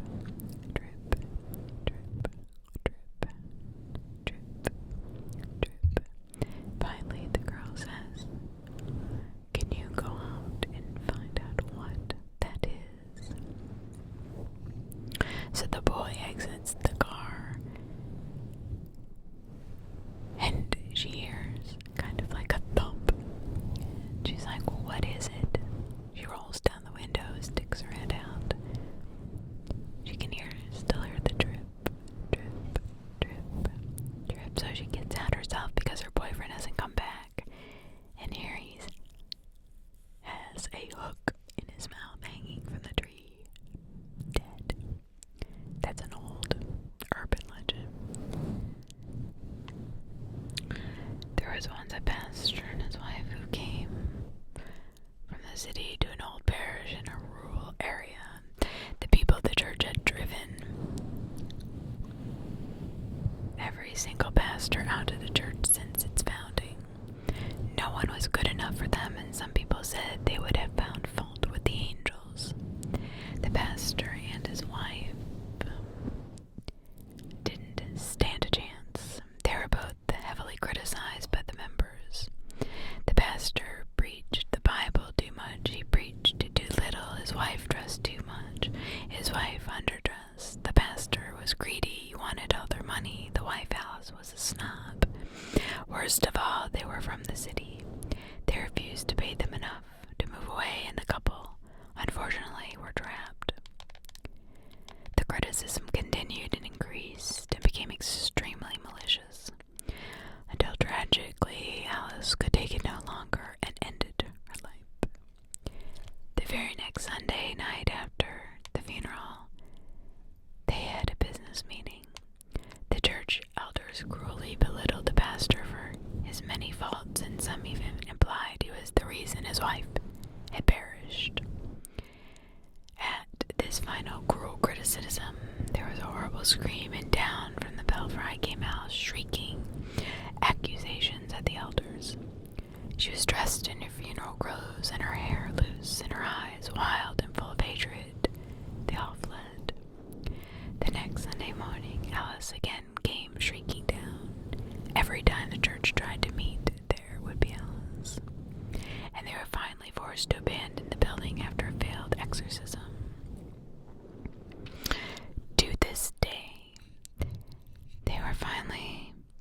To this day, the church remains empty, and anyone that tries to buy or meet in it is driven off by the vengeful ghost of Alice. That was by. I forgot to say. I've deleted it, that's why. Usually I won't say anything if it's from deleted, and because I try to give credit to everybody.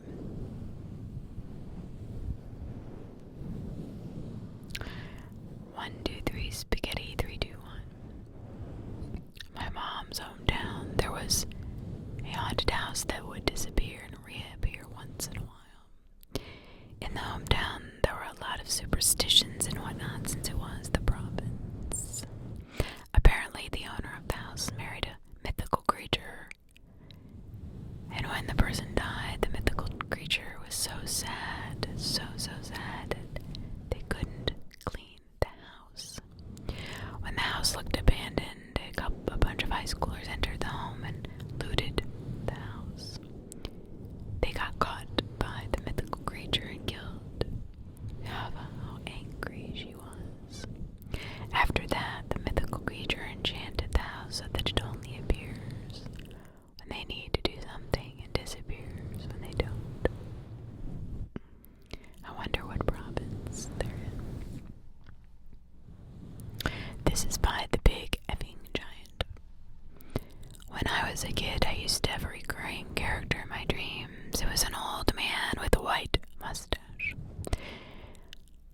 He usually wasn't front and center in my dreams, but at the fringes, like at the peripherals of my mind. Somebody I'd pass on the street or sidewalk or the park, for example. He was always looking at me with a kind of blank stare, eyes wide open in the way people get when filled with adrenaline. He was noticeable enough that I recognized him in subsequent dreams and would remember him sometimes when waking up from a dream with him in it. As I got older, he stopped appearing eventually one day when I was 18. It had been years since I had dreamt about him. Some unexpected visitors came to the house. They were visitors of the family from the previous owner and wanted to reminisce. We let them see around the yard a bit. The woman who was the granddaughter of the previous owner showed me a picture of them. It was the old man with the white mustache. I just got chills. I got the biggest chills. We moved in the house initially. I knew that the previous owners had died of a heart attack in what became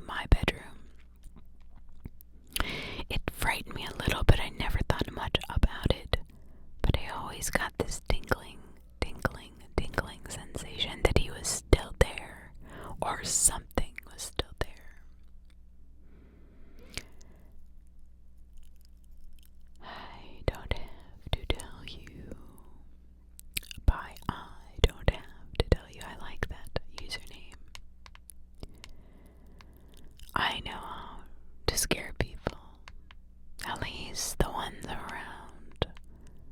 The story begins not long ago, in fact, not far from here. It's in a small land of mystery, fairies, goblins, giant werewolves, and the most deadly creature of all, the Lampine. The Lampine is a tall creature, hair as yellow as the sun, and arms as dark as the cloudy night sky.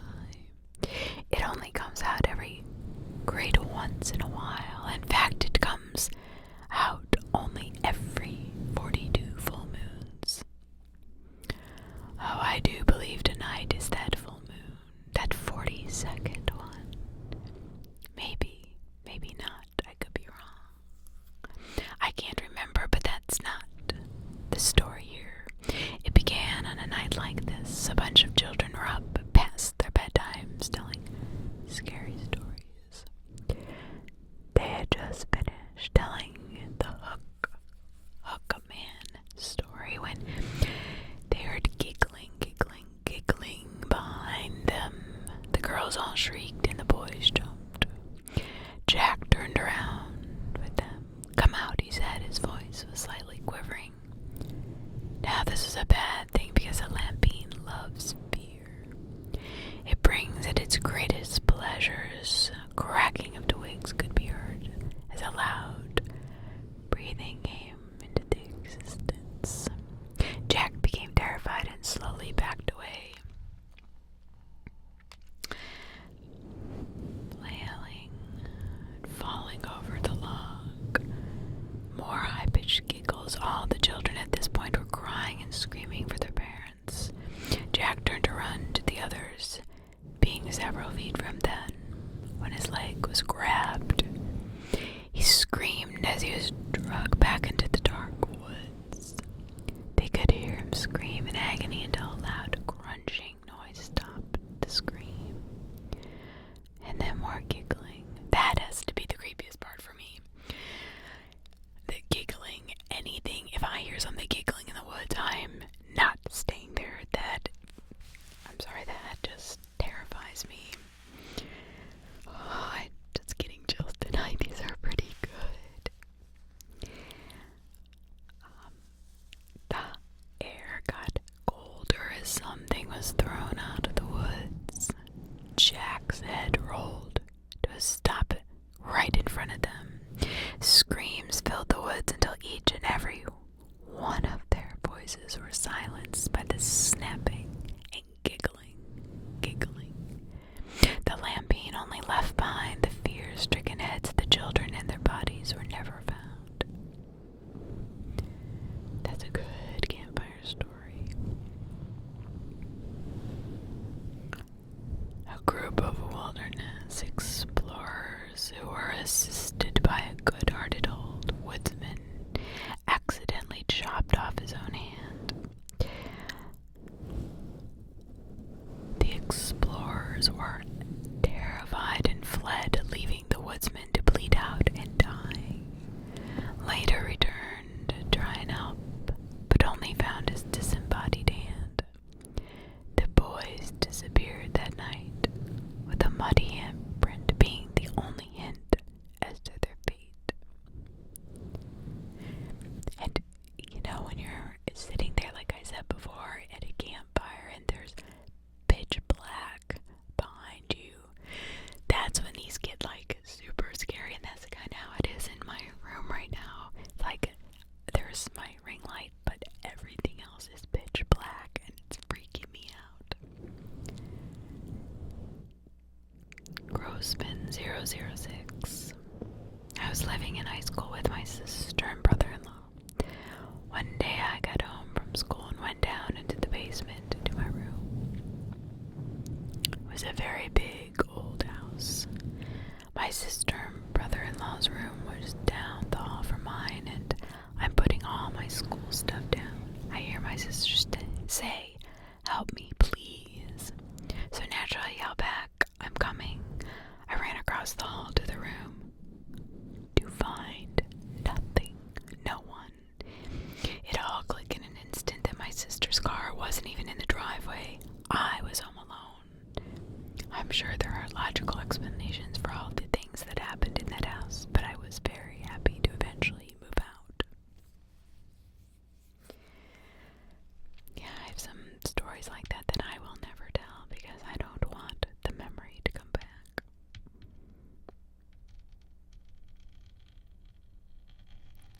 Sometimes things are better left alone. We were camping in the woods in a spot I scouted with a bunch of friends, small fire, marshmallows, and stuff. Then one guy spotted a light between the trees. But not just a light, it was a laser red light. The forest was dense, so I don't know what could have gone through that much tree foliage.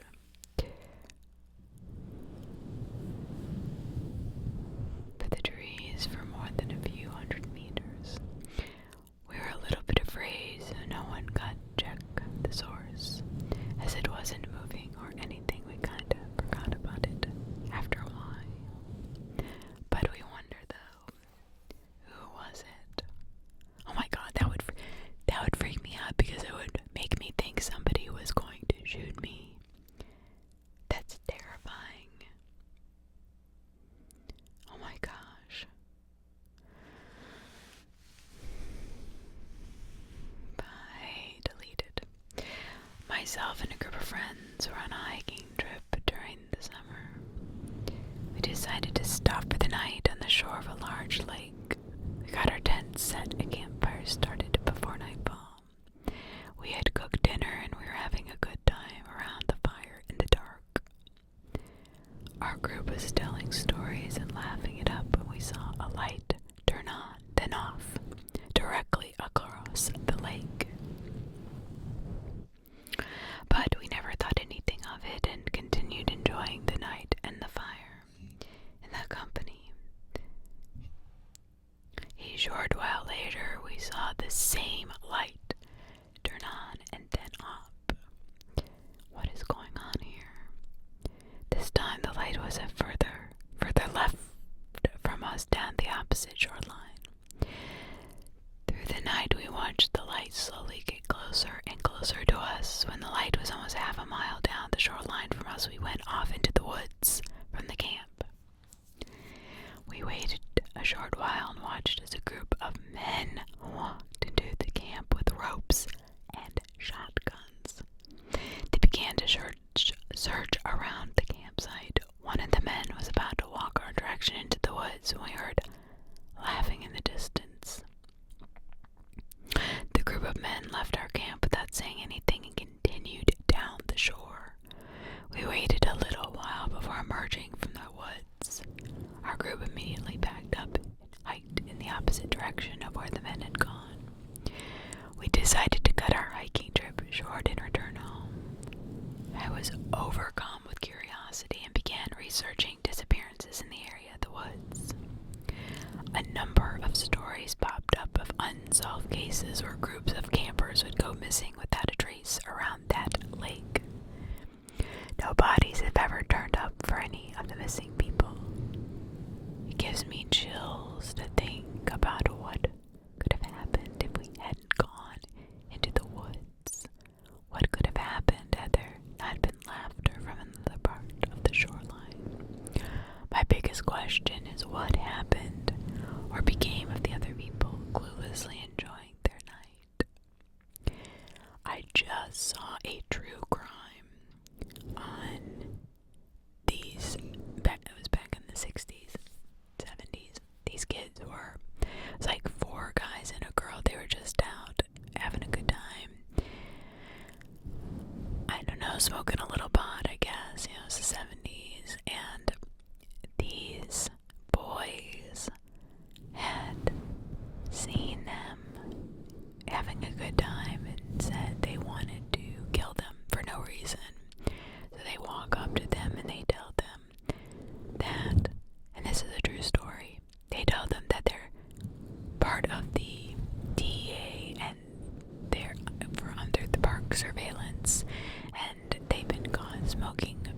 marijuana, which is an illegal drug, and they shot them and killed them, all of them, for no reason. And when they were caught, I think the girl lived. Oh yeah, the girl lived because one of the guys had gotten her in his truck and drove her home after being essayed by all these guys. Well, she finally, literally had to go from hundreds and hundreds of different farmhouses, because in this area there were so many farmhouses and like similar looking areas. So finally, as they're pulling into the house, they thought they'd never find him. She said, "That's the drug. So they catch these guys and they ask them why they did it. They said they just felt like killing somebody. And that is a true story. You can look it up. It's crazy. Don't turn on the light. A pair of girls, Ashley and Violet, were college roommates, and they could hardly have been any different. Ashley was a quiet, bookish girl who spent most of her free time in the library and studying. Violet, on the other hand, was a hard partier with a string of boyfriends who would stumble back to the dorms in the wee hours of the morning. In spite of this, the two were best friends and did their best to accommodate each other. One night, as Violet was putting on her makeup for a night out, Ashley explained she had a test in the morning and had to get her sleep when she had finished studying. She asked Violet not to turn on the lights when she came back to the dorm that evening.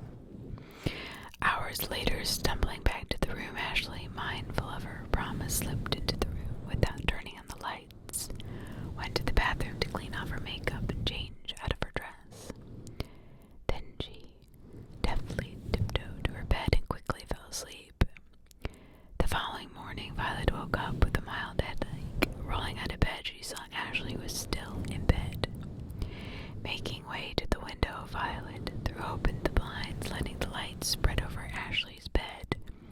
When she turned around, she screamed, for over Ashley's bed, written in blood, were the words, "Aren't you glad you didn't turn on the lights?"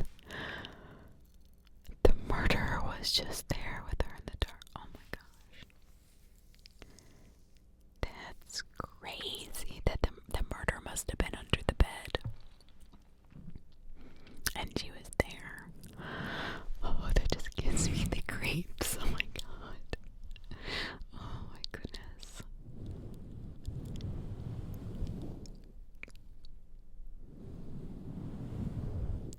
Jacoby Bowie. Jaccboii.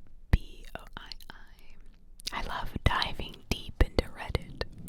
Like going hundreds and hundreds of stories in the comments. That's where you find the really good stuff. So a father and a son recently moved into a new home.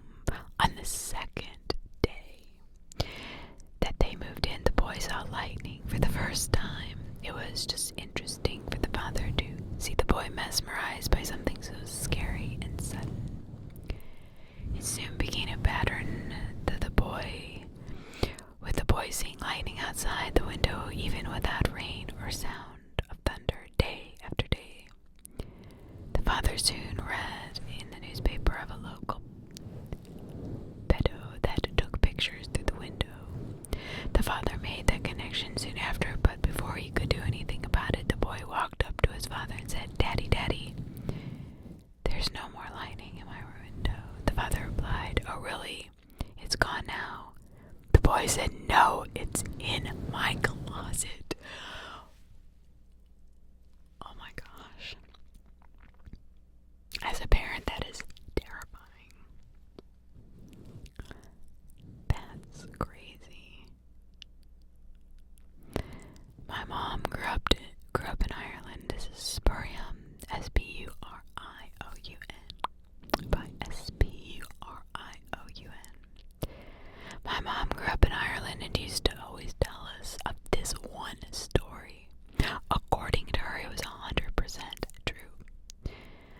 was younger, she used to work in a pub down on the seafront. Her friends and cousins used to go there to drink. One night, they all stayed late and her cousins left the bar at 2 in the morning. With 2 of his friends, my mom stayed behind to close up and clean up. To get home, the 3 of them had to walk through a stone archway where the train passes over the road. As they're drunkenly stumbling through it, they hear singing and see a woman sitting on the small stone wall on the other side of the tunnel. And she has a picture of the stone wall. As they get closer, they can barely make her out in the dark, but they can see she's facing away from them and brushing her hair. Finding this odd, the lads start laughing because they assume she was drunk and just playing around. As they approach her, they call out to her. Probably some kind of cat calls, as it was the 50s and they were drunk guys. When she stops brushing her hair and slowly turns her head, they see she's white as a sheet. She lets out a blood-curdling scream and throws her hairbrush at them, hitting one of the lads on the shoulder, which scares the crap out of them, so they start running down the road. They're probably 20 feet ahead of her. One of the guys looks back and sees she's gone. They all get to their respective homes and try to sleep. The next morning, my mom's cousin stops by his mate's house, the one that got hit by the brush. When the door opens, his hair is almost completely white. Within a year, the guy dies of lung cancer and the other 2 boys died shortly after. My mom swears this happens. Wow. I suppose if there's a lesson, it's a woman that's afraid of getting harassed at night in Ireland, just carry around a hairbrush. Yeah, but if that really happened, that's a little too bit coincidental for me. So, stat 1 stick. Stat 1 stick. I was on a camping trip with some friends who had a bunch of... The parents only wanted to drink and whatnot, so I took it upon myself to tell stories at the campfire. I make up some stories about a cat man who was shunned from the city because he was a cat man, half cat, half man. Kind of funny. I was just trying to be not too serious. I told them if they heard crackling leaves or twigs behind them that it was probably the cat man. But an hour after the story was told, the kids were in the tents and one of the adults had tripped on something in the dark and made a loud noise from one of the tents. One of the little girl screams and out in horror, cat man. The parents all slowly turned and glared at me for putting that in their kids' heads. Well, then they should have watched their own children. I mean, that's what you get for ignoring your offspring. I get it. So San Gabriel Mountains, I have camped around here. But let me tell you a little story of my own before I tell this one. My daughter and I go hiking, and we must have hiked, I don't know, 3 or 4 miles up and then back. But when we went under the bridge to get there, we were walking away from the bridge, so we didn't see anything on the bridge or anything that would tell us not to go on this trail. And it was kind of an odd afternoon. It was getting a little bit dark and it was kind of hot out. So we're coming back under the same bridge, and the entire backside of this bridge has all of these satanic markings. I'm not even, this is not a lie, this is absolutely the truth. I even have pictures of it somewhere. And I said to Z, and I said, oh my gosh. It was so freaking creepy because, like, we passed these weird things that we saw. We didn't even really look at them. It was just like, oh, that's kind of weird.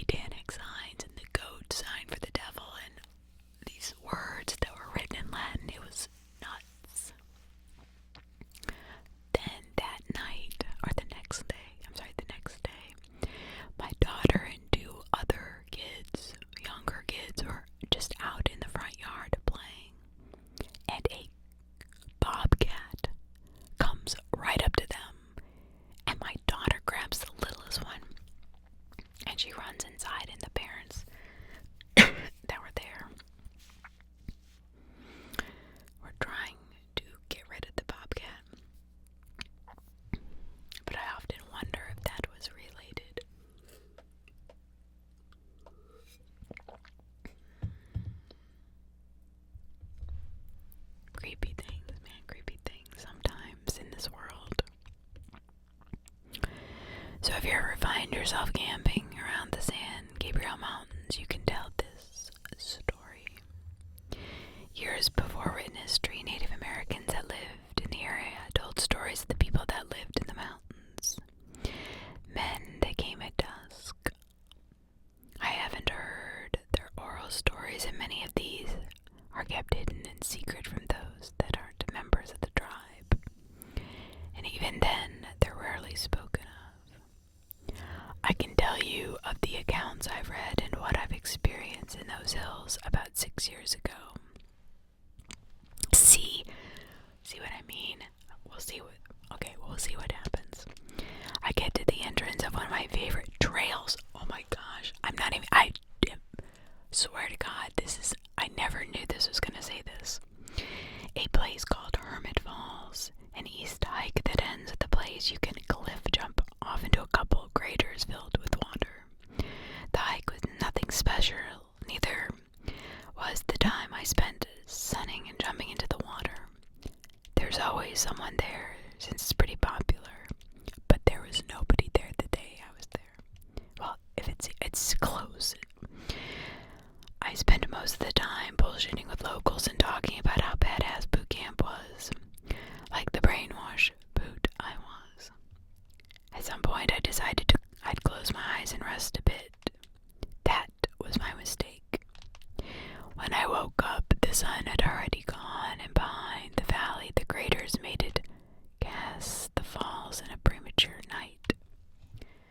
I immediately was wide awake, thinking how screwed I was. I grabbed my bag that I'd been using as a pillow, threw on a shirt, pulled on my boots, and started back up on the trail. I patted down as I was walking down, making sure I hadn't left anything, and looked back to give ground a quick search when my throat caught in my chest. Seriously. I hate when that happens. When I lose my place, I know.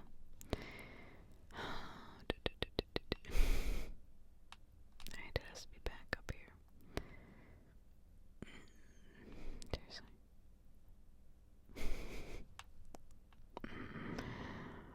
Oh boy. Here it is. It has to be, yep. With Reddit, it can close down the story you're reading if you touch it too many times.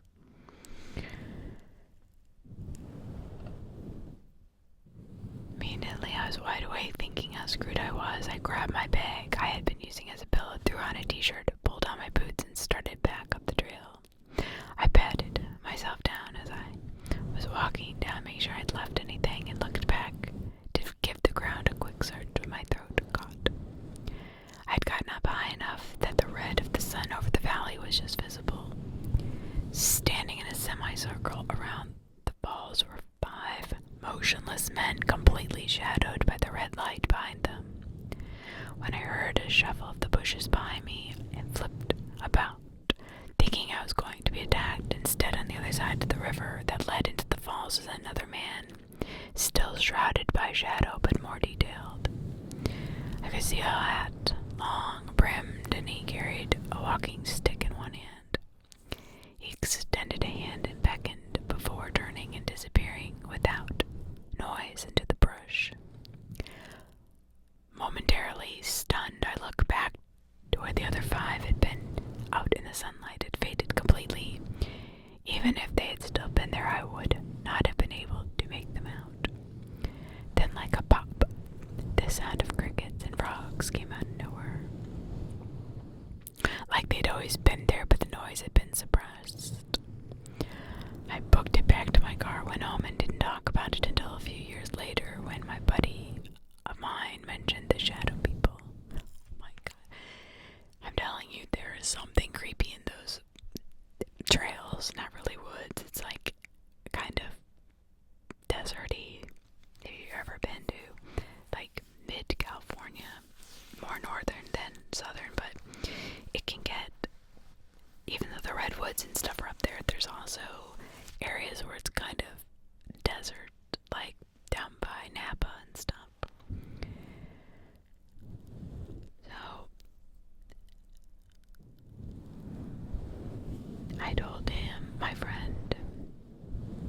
the shadow people do.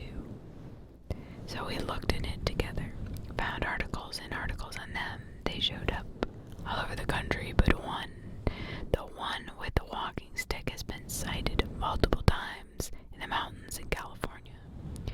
There's a lot of lore around him, and most of it's Native American, though I cannot remember the tribe or tribes. If you take the time to look into it, you'll see what I mean. Sometimes I wonder what would have happened if I followed him. Most of the time, I try to not think about it. Sorry, that was by Lord_guinea pig. Lord_guinea pig. That's crazy. Crazy, crazy. About 3 or 4 more till the end of this recording.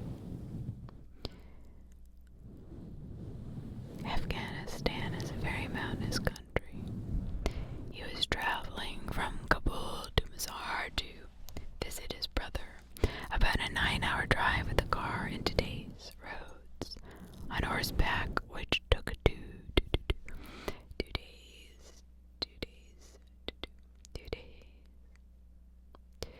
In those days, he was looking for light, signaling a village to stop by overnight. When he reached the top of the mountain, in the valley there is a village that is illuminated very well. Normally the light would be coming from lanterns inside the homesteads and quite dim, but this village had lanterns similar to how we illuminate suburbia at night today. He reaches the village and realizes there is a celebration. He meets with the village elder and they invite him to feast with them. The only thing odd he says he noticed about them is one, their eyes. Odd. They were upside down. 2, the food had no taste and didn't satiate his hunger no matter how much he ate. And 3, his horse, always listen to your animals, would not enter the village. He would just straight up not get off the path to Mazar, so my great uncle just tied him there. He sleeps in the guest house provided to him by the village elder for the night. The next morning he wakes up on the dirt. No house, no village, nothing. Just him in the middle of nowhere by himself. Gets on his horse and reached to Mazar, telling his weird story to anyone who would listen. You know what? There are some weird, strange, and very spooky tales of the desert. The desert is a very, very interesting place.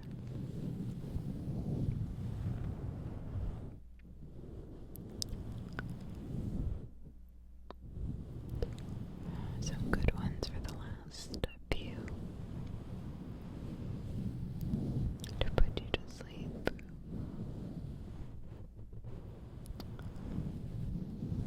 The Children of Bodom. Oh, I've read this is actually a true crime.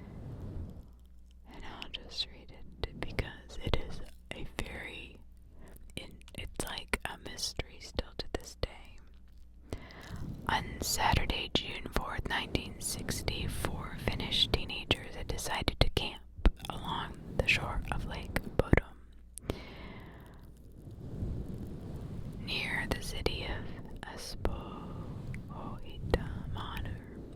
Maya, Hannah were 15-year-olds at the time, accompanying them with their 18-year-old boyfriends, Seppo and Nils. Sometime between 4 and 6 a.m. during the early morning hours of Sunday, June 5th, 1960, Mackay Jorklund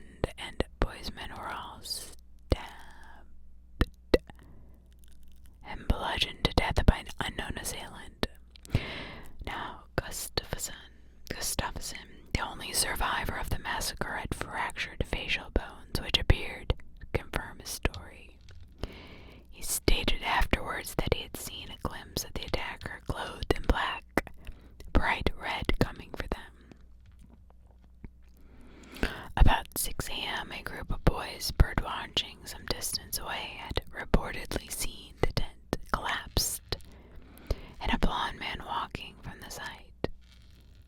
The bodies of the victims were discovered at about 11 a.m. by a carpenter named Esko Johansson. Alerted the police, who arrived at the scene at noon. Nobody has ever been prosecuted for the crimes. Now, if you are not familiar with this horrific case, they tried to blame the kid that was completely unconscious, had his face bashed in, who was laying on top of the tent. They said that he must have done that to himself, even though he was there when they found him, when they found the rest of the bodies. But somebody saw a blonde-haired man walking away. Now, they believe there's another theory that says there's a man who has a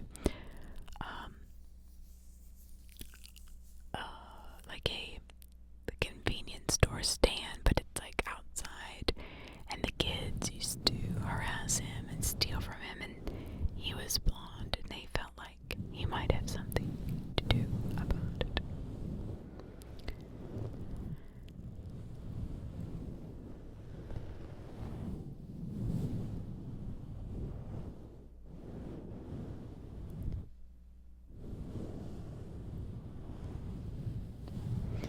My cousin's house is a pretty large backyard with a standalone garage that was converted into a bedroom. He rents out the garage to a family friend. This cousin also has a habit of sleeping with his window completely open. Not a good idea. Okay, don't do that. The same window faces the backyard. One morning, my cousin was doing some work in the backyard, and the neighbor who lived in the garage told him that last night there was a very slender, tall, pale man walking in circles in the backyard. This someone would also periodically stop by my cousin's window and peer into his room. This went on for about 20 minutes. The neighbor thought it was a friend of my cousin's, but my cousin told him he didn't have a friend which fit that description, nor had he invited anyone to be at the house last night. So, as you can imagine, my cousin was really freaked out, told the story to a couple friends, and one friend had a similar experience. His friend was hanging out with a friend in this garage one night after pizza and drinks.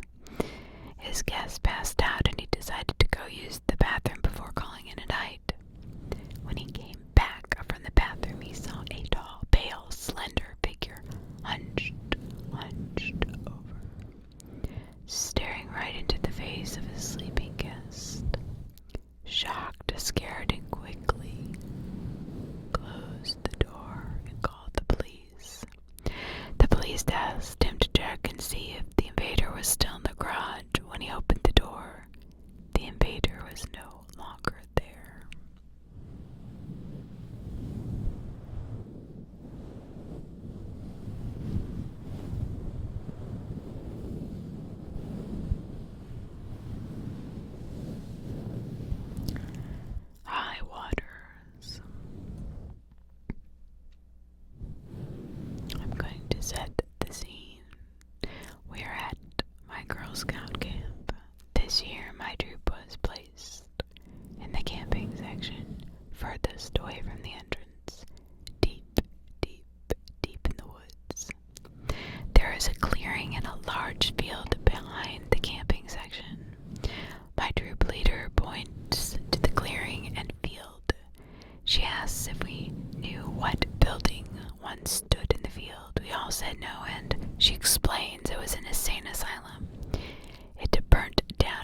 and another troop leader darts out from the woods, scaring the crap out of us. Okay, that in itself would probably mess me up for life. I'm seriously, I'm a big camper, and I probably would never camp if that happened to me when I was that age.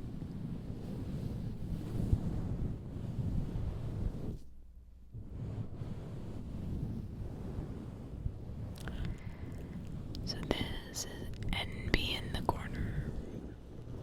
So this is a story that was told to me by my grandfather. It was a calm, quiet night. The fog was thick, and it was a new moon.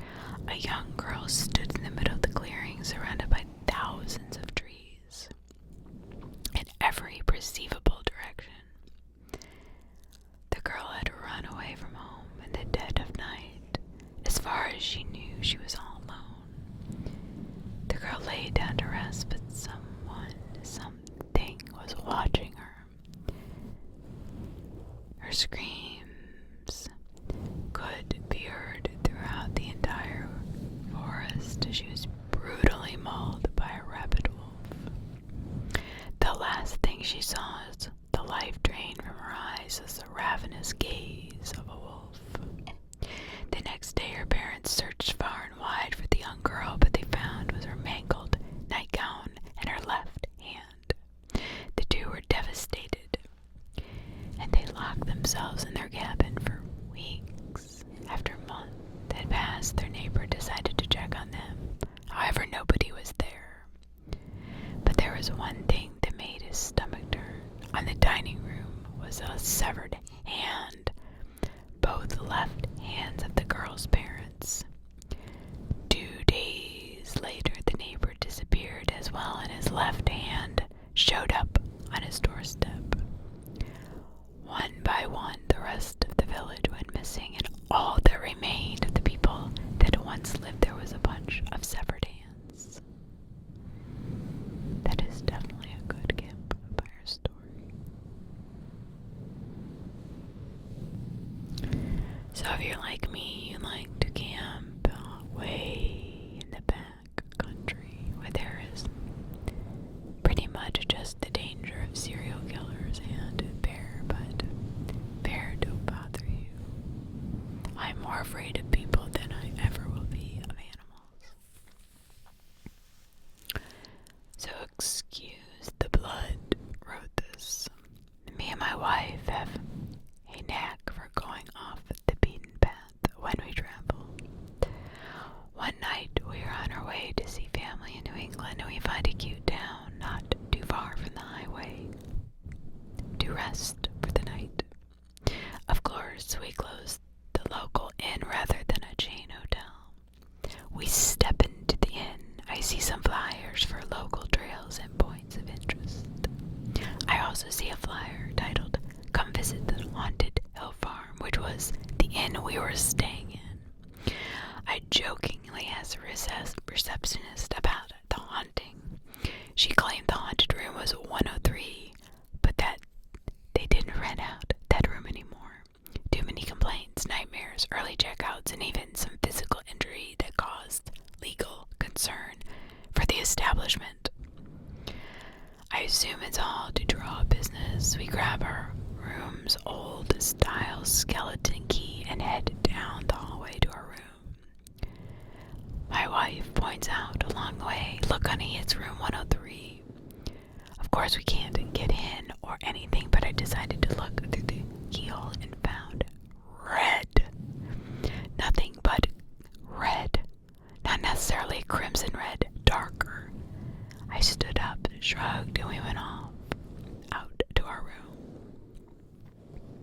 We slept well and checked out the next morning. While we were checking out, I asked, "So what's supposed to be in room 103? Some kind of ghost?" The receptionist sighed and replied, "The ghost of a young girl that haunts the room. The story is that she reveals herself. She floats, wears a colonial style nightgown, has straight black hair, and deep red eyes." Okay, well,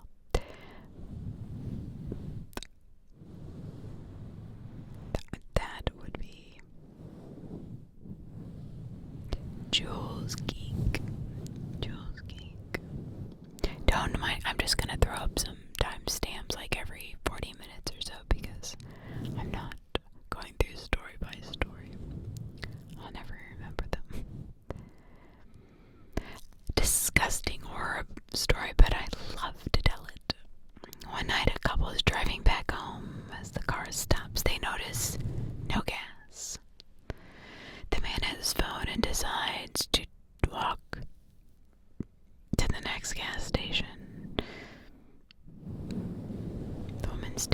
listens to the radio where she hears a serial killer broke out of the prison not too far from them. She decides not to think about it, but suddenly hears banging on the roof of the car. She can't see what's on her roof, so she calls the police. As the police arrive, they tell the women to quickly get out and not look on the roof. She runs out to the policeman and she turns around to look at the roof. She sees the serial killer banging on the roof with her husband's head. And these are just terrifying. Like, where they have to come from somewhere, right?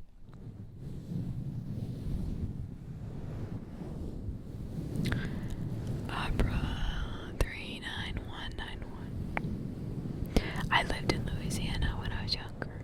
I used to walk to the store with my grandfather. That was about a mile up the road from our house. I remember seeing footprints.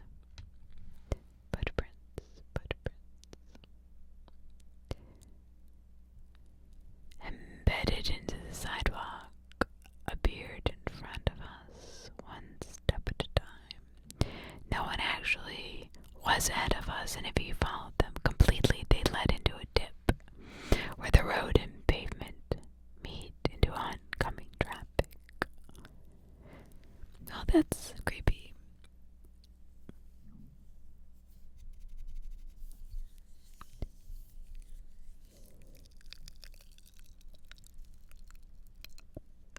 A few more.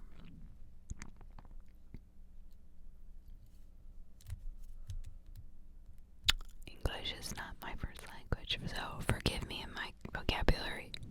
You're forgiven. English is my first language and I can't even do that correctly. It is said that during World War II a lot of crimes took place in what is currently Albania. Lots of people had to escape from their homes in the forests, which were big, deep in that area. A lot of simple wooden cabins were built in order to try to keep themselves safe. Those cabins are nowadays abandoned, as they were assembled in a hurry and were not prepared for a long time living. So on to the story. It took place not that long ago, maybe 15 or 20 years ago. So 2000. An experienced lonely hunter was spending some time in one of those forests, but the day was not going quite well, as he had not managed to hunt anything. The sun was starting to go down, and in not much time it would be all completely dark, and he would be able to find his way back. Even experienced as he was, he would not be able to. Frustrated, for it was the third day in a row he could continued walking without thinking about what to do, when suddenly he stepped across one of those wooden cottages made during World War II. What he knew of very well, most of the times they were empty and abandoned, cold places where only some animals or people who had nothing else would have wanted to stay. But this one seemed different, clean and tidy, even under the poor light that was coming from the sun. He thought that maybe it was a home of someone and that it would be okay if he would spend the night there. He would have liked 1 or 2 hours more to try to hunt something to bring home. He was about to knock on the door. He found out that the door was open. The inside was unbelievable. Not only had a fireplace with prepared wood, but a sofa, chair, table. He even found a room with a clothed bed. Excited about his incredible discovery, he lit the fireplace of the guests, so the house got warmed up while he used that hour or two he had unexpectedly gained. Exactly 2.5 hours later, he came back, still empty-handed, but happy that it was warm, and there was a seemingly safe place. The fire had done its job, and the house was heated.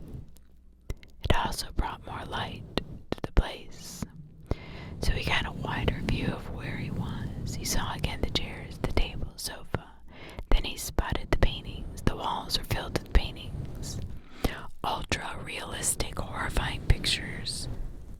Chills ran down his spine. There was one that represented a man hanging in a dark chamber. Other a pile of what he assured were dead bodies rotting in a forest. But the worst part was a sofa with 3 little kids dressed like dolls, mummified. The realism in these pictures was astonishing. He didn't even dare to look at them closely. He took his rifle and headed to the bedroom, asking himself what kind of strange paintings those were and who in the world would paint them. Even in the room where was another horrible picture, a lonely, flimsy man with pale skin, hideously creepy yellow eyes looking directly to him, and his mouth disgustingly sewed. He covered in the bed as fast as he could, hugged his rifle, shaking and cursing. Whoever had that awful taste of art, it took a long time for him to fall asleep. But in the process, he didn't open his eyes, not once. I would like to tell you that something horrifying happened that night. Something that would traumatize all the ones that hear this, but I'd be lying. The truth is that early in the morning the following day, the hunter opened his eyes and all the room filled the morning light. Still a little bit frightened, he took his rifle, walked away, left that creepy place, and returned home. I don't know if he lived a long, happy life. I don't know if he went back to the forest, or even if he went to the same cabin, but I do know is that morning when he woke up, he noticed something that would haunt him for the rest of his life. There were no paintings in the cabin, just windows. Alright, we've got time for 2 small ones. Bandit 77. Bandit 77. My mother and her friend Lucy went to visit Helen's Bridge where they were teenagers. The tradition is to say Helen 3 times. She will answer you, or. On the night they went, it was snowing and the car kept spinning about 50 yards from the bridge. They parked it and left the engine running. Walking up the hill, as my mother was losing courage, her friend started repeating, Helen, Helen, Helen, Helen. The snow flakes were getting larger and they could no longer see the car or the bridge. But my mother in a faint voice whispered, go, go, go. She turned around towards the whisper and saw on the road behind them there were 3 sets of footprints. That stuff that I know that's true, it freaks me out the most. I know, this is scary. I love this stuff. Evil Newbacker. The last story for tonight. This is a story of Buzzard brothers, one that you've been told every year at the rocks where they live. It's right after the Civil War in America. The Buzzards lived in the average mining town of Colebrook, Pennsylvania, named after the man who essentially monopolized the town, Mr. Coleman. Now the Buzzards were an average family. The father worked in the mines that Mr. Coleman owned, while the mother took care of their 3 sons. 14-year-old John, 12-year-old James, and 8-year-old Alex. All the boys were joyful, little ones in love playing on the massive boulders outside their home. However, during this time, tragedy struck. While the mines were going at it, working all day, one of the mine shafts collapsed. Mr. Buzzard and a few others inside. Now, normal protocol is to stop all work and mine them out. However, this would cost Mr. Coleman lots of money. You see, Mr. Coleman had 2 quirks. The first was that he obsessed with money. The second was that he immensely was paranoid. So he ordered his miners to keep working and covered up the mine shaft. However, the miners continued to work for hours on opening up the collapse. However, there were a day too late. When they got into them, they were already dead, dehydrated, and starved. This awful news to the Buzzard family, and the Buzzards both loved their father dearly and needed him to survive. The mother took up the breadwinner role as seamstress, also owned by Mr. Coleman, while the boys took up the role of the house cleaners. Now, the issue about the seamstress factories is that everyone are really tightly knit, so there's no real way to prevent sickness from running around. Mrs. Buzzard eventually caught a sickness and fell to influenza about 4 months after her husband. Now the Buzzard brothers are parentless and absolutely distraught. Since none of them were old enough to work, they had to go into town and steal. While they weren't very good, the town knew what happened to their parents and were kind to them, turning a blind eye so they could live.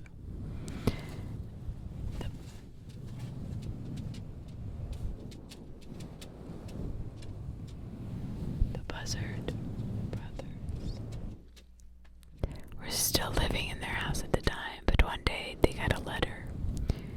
Pay the mortgage. Since none of them knew how, they ignored it. Second letter, then a third, finally a letter of eviction. Big, strong men came to their house, told them to collect their things and get out. Scared for their lives, the boys got some stuff, ran out to the last place they knew. The boulders that were essentially their backyard. They knew all the crannies inside and out and saw something odd. A procession towards their house. It was Mr. Coleman. At this point, the boys had enough. Mr. Coleman had taken everything they loved from them, their house, their family, everything. They were going to take what he loved the most, his money.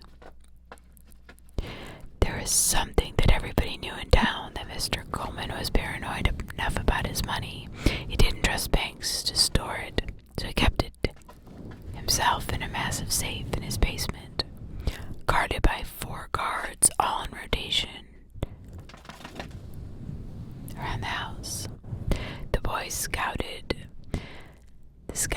the guards and realized that there was a 5-minute interval where they could get it unseen in a poorly due break, and place where they could enter a storm window by the garden.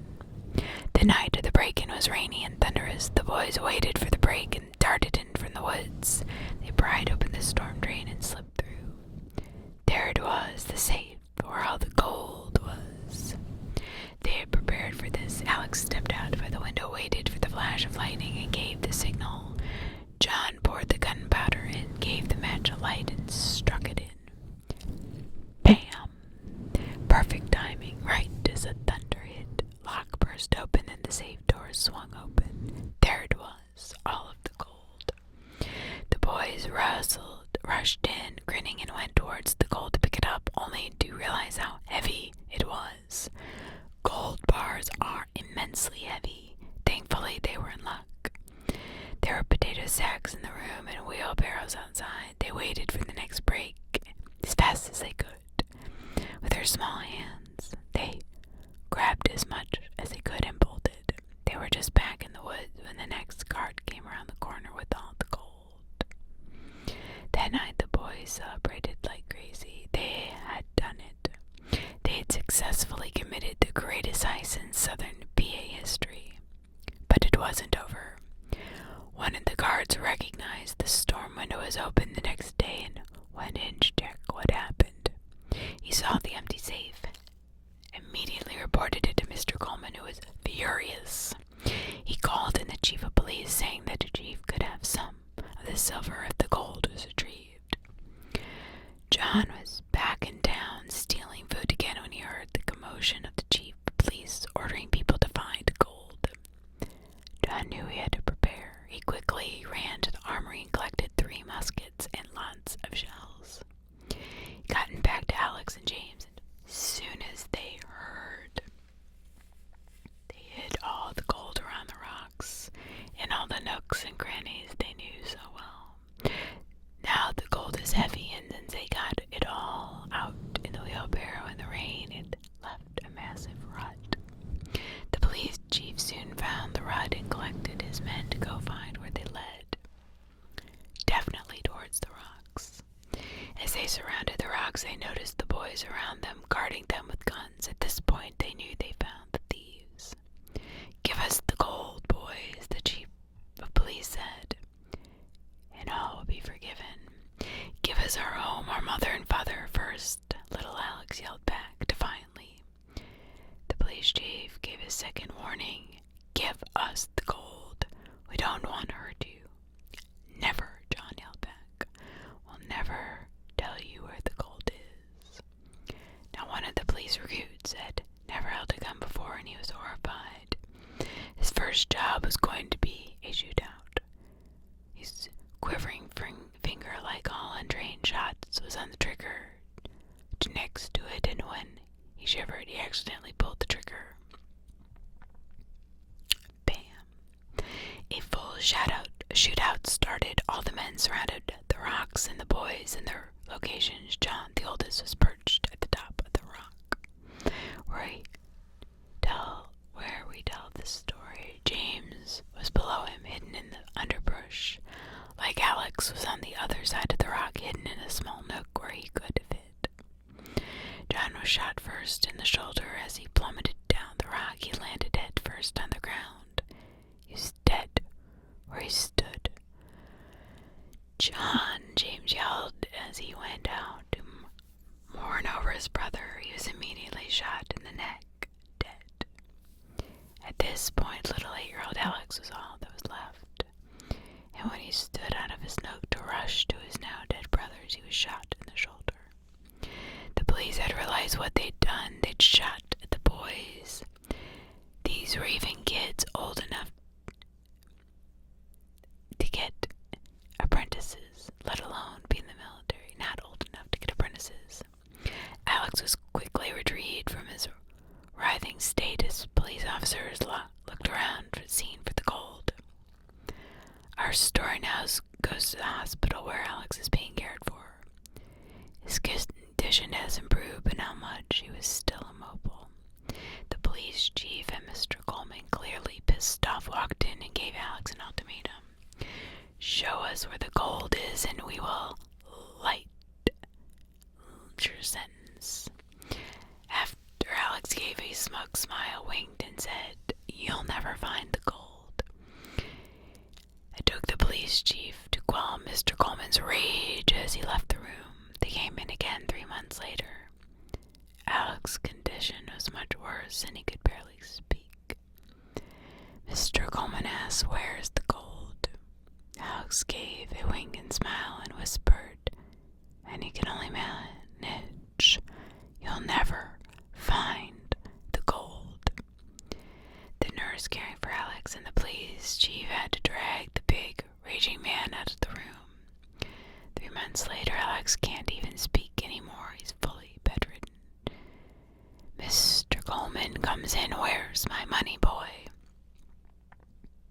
All Alex did was give a wink and a smile. Mr. Coleman threw up the bed Alex was on, and Alex breathed his last on that floor. Now, when they finished off the story, we still think there's gold out there in these rocks. Go see if you can find any, and the kids all go searching. Some have actually found some real gold there since the